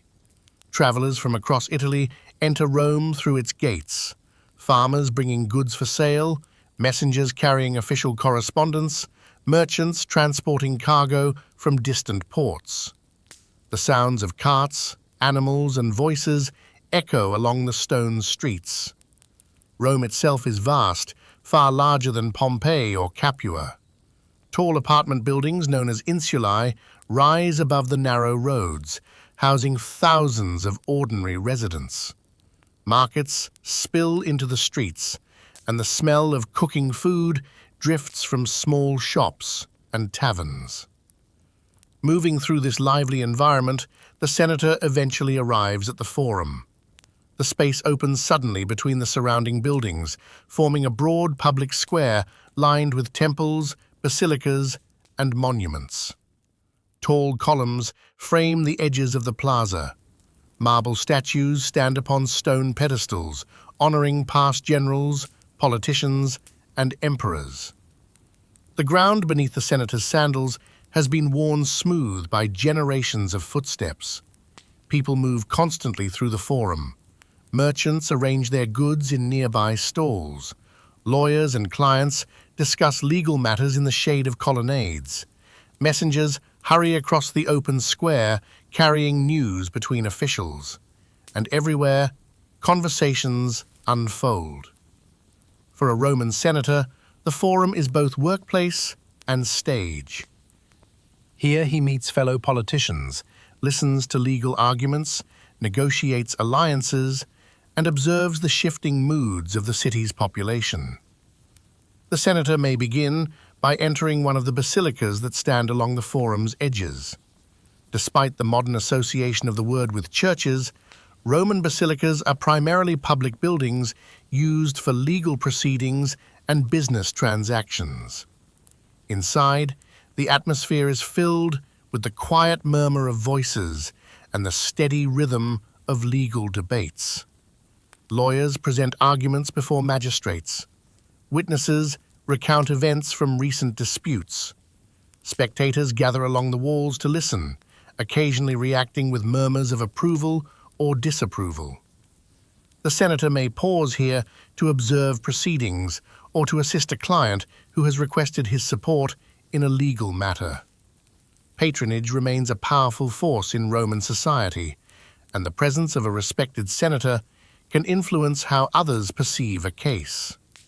Eventually, the senator makes his way toward the Curia, the building where the Senate itself meets. The Curia stands near the northern end of the Forum, a structure of stone and marble that symbolizes the authority of Rome's ruling class. Inside this building, senators gather to debate policies affecting the entire republic or empire. The interior of the Curia is spacious but relatively simple compared to the decorated homes of Rome's elite. Rows of seats rise along the walls, providing places for the assembled senators to sit while discussions unfold. At the front of the chamber stands a platform where speakers address the gathering. When the session begins, the atmosphere is formal and deliberate. Senators rise one by one to present their opinions on matters placed before the assembly. These topics may include military campaigns, financial policies, diplomatic relationships with foreign kingdoms, or the administration of distant provinces. Debates can be lengthy. Roman political culture values eloquence, and skilled speakers often take time to present carefully structured arguments. Voices echo softly through the chamber as one senator follows another, each attempting to persuade the others with reason, reputation, and influence. For the senator we are imagining, participation in these discussions is a central part of his identity. Political success in Rome depends not only on wealth, but also on the ability to speak convincingly and build alliances among other members of the Senate. Reputation is everything. A senator known for wisdom and composure may gain support from colleagues who trust his judgment. Outside the Curia, the life of the Forum continues while the Senate debates. Citizens gather to listen to public announcements delivered by magistrates. Street vendors sell fruit, bread, and small goods to passers-by. Philosophers sometimes engage small groups of listeners in discussions about ethics or politics beneath the colonnades. In this environment, the senator moves carefully through a web of relationships.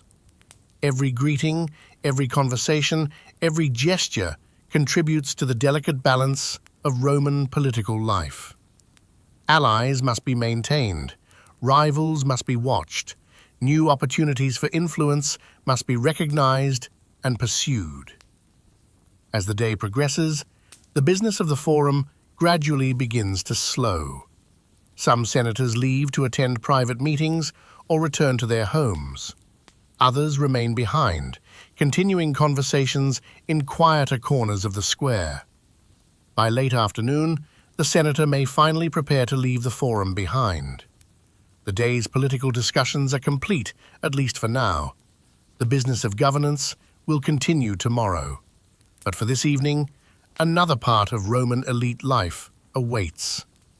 The senator will return to his villa or city residence, where preparations for the evening meal are already underway. And as we will soon see, these evening banquets are among the most elaborate and socially important rituals of Roman aristocratic life. The Roman banquet. As the long day of political discussions and public appearances slowly comes to an end, the Roman senator returns from the busy streets of the Forum to the calmer surroundings of his home.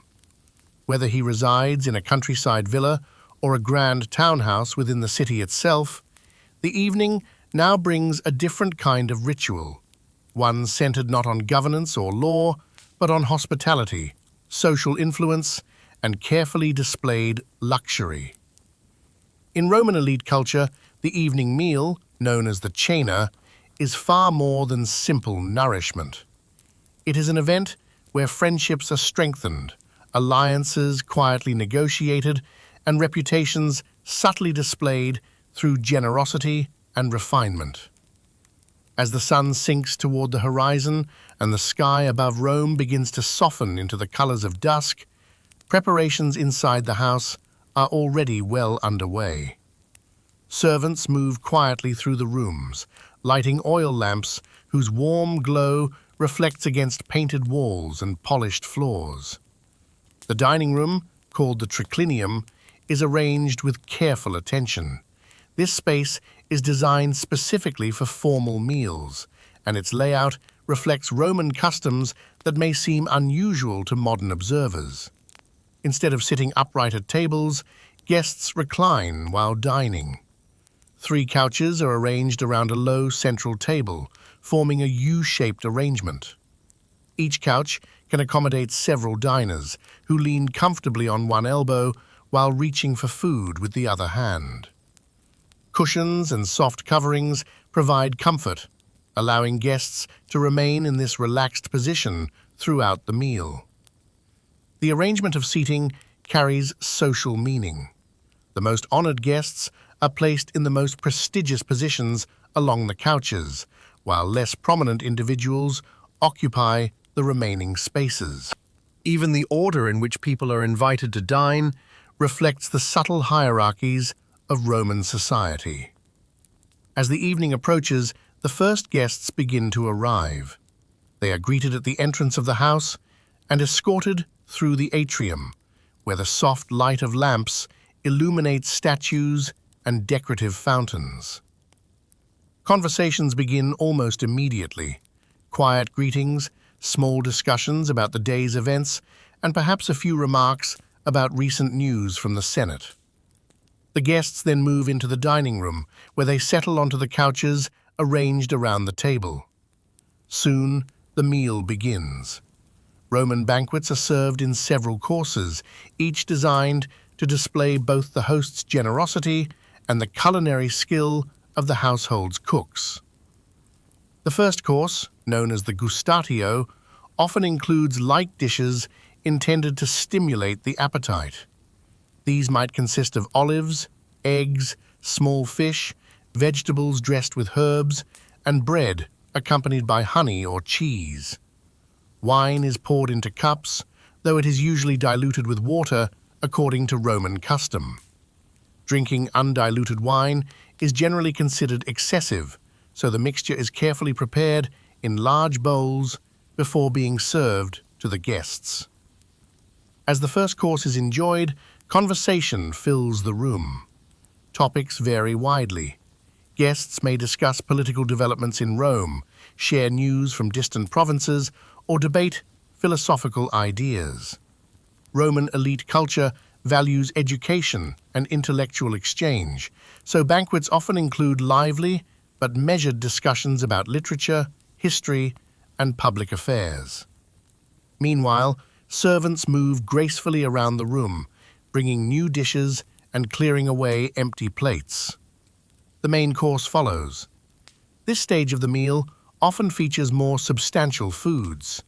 Roasted meats such as pork, lamb, or poultry, fish prepared with herbs and sauces, vegetables seasoned with olive oil, and spices imported from distant lands. Roman cuisine sometimes combines flavors that may seem unusual today. Sweet sauces paired with savory dishes, or fruits served alongside meats. Exotic ingredients occasionally appear as well, particularly in the homes of very wealthy hosts. Dishes featuring oysters, rare fish, or unusual spices demonstrate the host's access to the vast trade networks of the Roman Empire. Entertainment sometimes accompanies the meal. Musicians may play soft melodies on instruments such as the lyre or flute. Poets might recite verses for the guests. Occasionally, performers or dancers provide brief displays intended to amuse the gathering. But the primary focus of the evening remains conversation. For the senator hosting the banquet, this gathering serves an important social purpose. Within the relaxed setting of the dining room, relationships can be strengthened in ways that formal political meetings cannot achieve. Alliances may be quietly discussed. Promises of support may be hinted at through friendly exchanges. A successful host knows how to guide the atmosphere of the evening without appearing overly controlling. The goal is to create a setting where guests feel comfortable, entertained, and appreciative of the hospitality they have received. As the meal progresses, the final course, known as the secundae mensae, arrives. This stage of the banquet includes fruits, nuts, pastries, and sweet treats prepared with honey.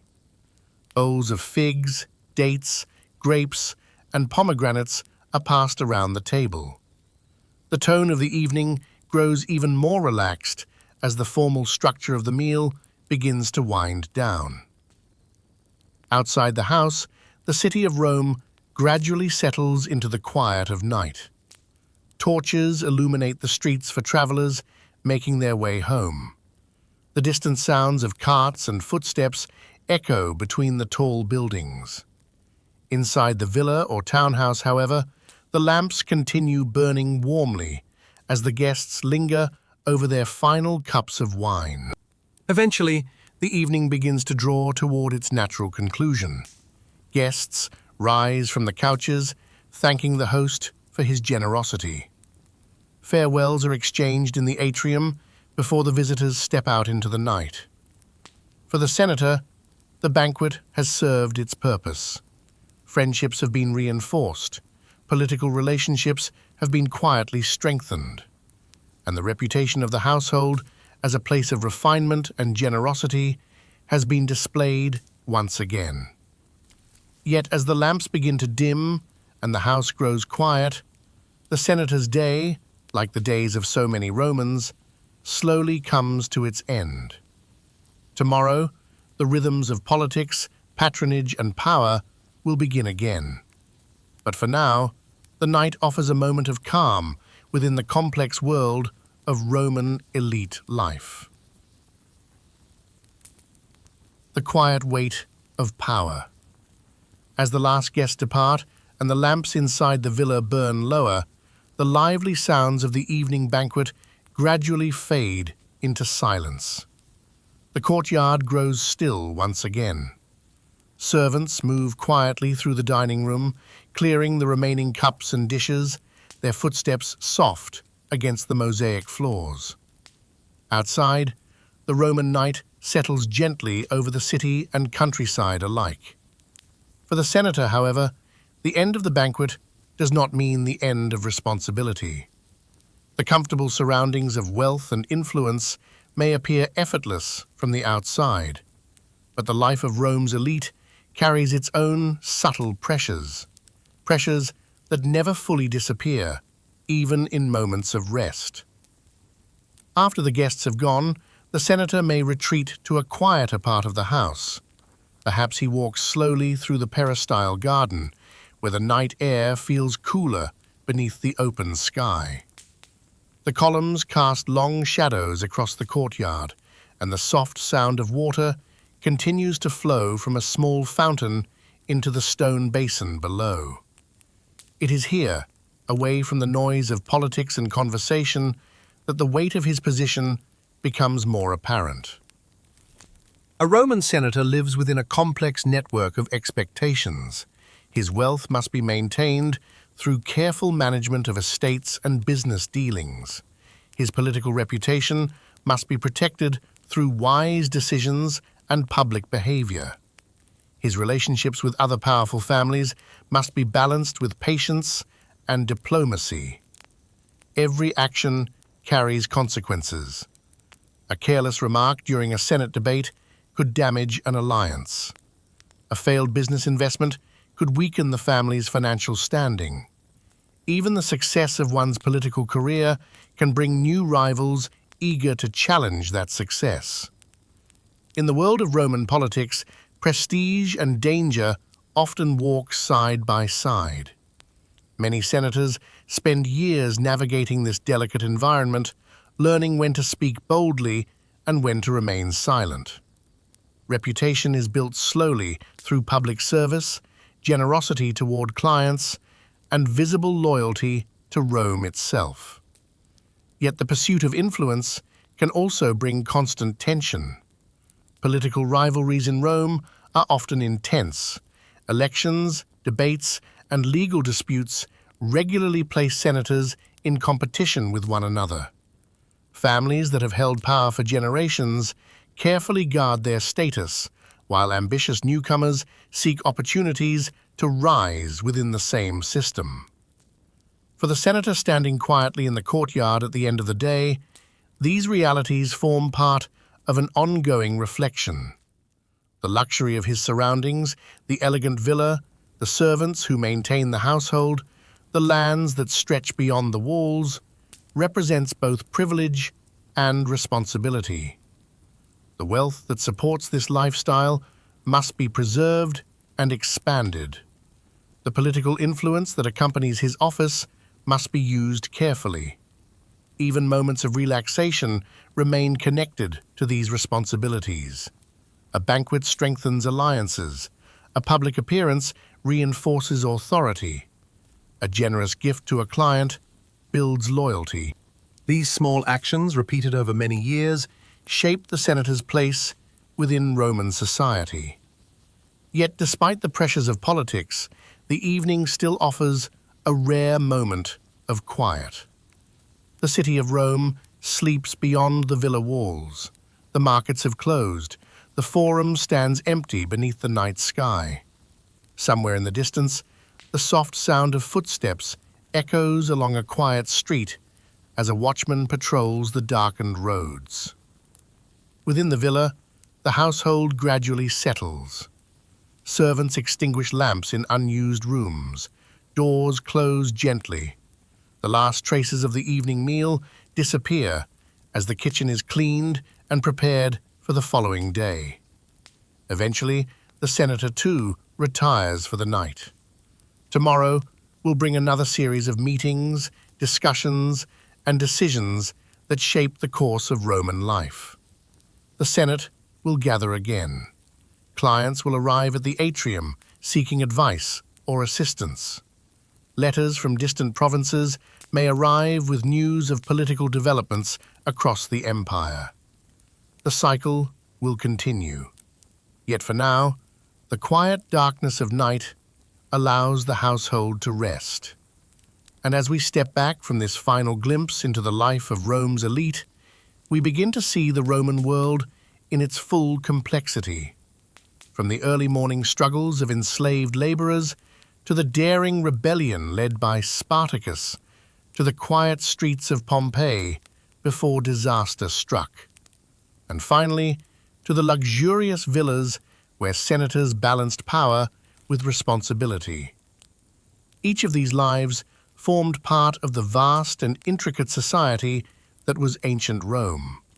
Some lived with freedom and influence. Others endured hardship and uncertainty. Yet all moved within the same historical landscape, bound together by the rhythms of empire. And now, as the Roman night grows quiet and the last lights fade across the countryside, our long journey through this world slowly comes to an end. The stories of ancient Rome remain with us, echoing softly through history like distant footsteps across the stone roads that once connected its cities and its people. Drifting away from the Roman world. And now, as the night deepens and the world around you grows quieter, our journey through ancient Rome begins to gently fade. We have wandered through many different corners of that vast and complicated world. We began before sunrise in the cramped quarters of Roman slaves, where the day started long before the first light touched the rooftops of the city. There, life followed a rhythm of labor and endurance, of quiet routines repeated again and again beneath the watchful eyes of masters and overseers. From those narrow rooms and busy kitchens, we followed the path of a man who briefly challenged the order of that world. Spartacus, once a gladiator training in the dusty yards of Capua, gathered an army of followers who dreamed of something different. For a time, they moved across Italy with surprising strength, reminding Rome that even the most powerful empires rest upon fragile foundations. Then, our journey carried us to Pompeii, a lively city beside the calm slopes of Mount Vesuvius. We walked through its narrow streets, watched bakers prepare their bread, and listened to the quiet conversations of merchants and travelers in the Forum. For a moment, life there seemed peaceful and familiar, until the mountain awoke and the sky slowly darkened with falling ash. And finally, we stepped into the elegant villas of Rome's most powerful citizens, where senators balanced luxury with responsibility. Their days unfolded in marble halls and crowded forums, surrounded by wealth, influence, and the constant negotiation of power. These different lives, so separate in comfort and opportunity, were all part of the same great civilization. The Roman world was vast, stretching across continents and cultures. Its roads connected distant cities. Its laws shaped daily life. Its armies carried its authority to the edges of the known world. Yet, beneath the grandeur of temples and triumphal arches, history was always lived in smaller moments. In the quiet sweep of a broom across a courtyard, in the careful preparation of bread inside a warm bakery, in the soft murmur of voices at a banquet table, in the distant footsteps of travelers walking along the stone roads that stretched from one province to another. If you imagine that world now, it may feel distant and quiet, almost dreamlike. The voices of the past have grown faint over the centuries, but their stories still linger in the ruins of cities, the writings of historians, and the artifacts carefully uncovered by archaeologists. Pompeii's streets remain frozen in time beneath layers of ash. Fragments of Roman villas still stand among the hills of Italy. The roads built by Roman engineers continue to shape modern landscapes. History never fully disappears. It settles softly into the background of the present, waiting patiently for curious minds to rediscover it. And now, as our story draws to its final moments, the Roman world slowly drifts back into the quiet distance where it belongs. The lamps in the villas burn low. The streets of Pompeii fall silent beneath the shadow of the mountain. The Forum stands empty beneath the stars, and somewhere, far away in the stillness of the ancient countryside, the faint echo of sandals on stone fades gently into the night. You can let the story rest there now. The past has settled. The long day in ancient Rome is over, and the quiet rhythm of history continues, softly, somewhere beyond the edge of sleep.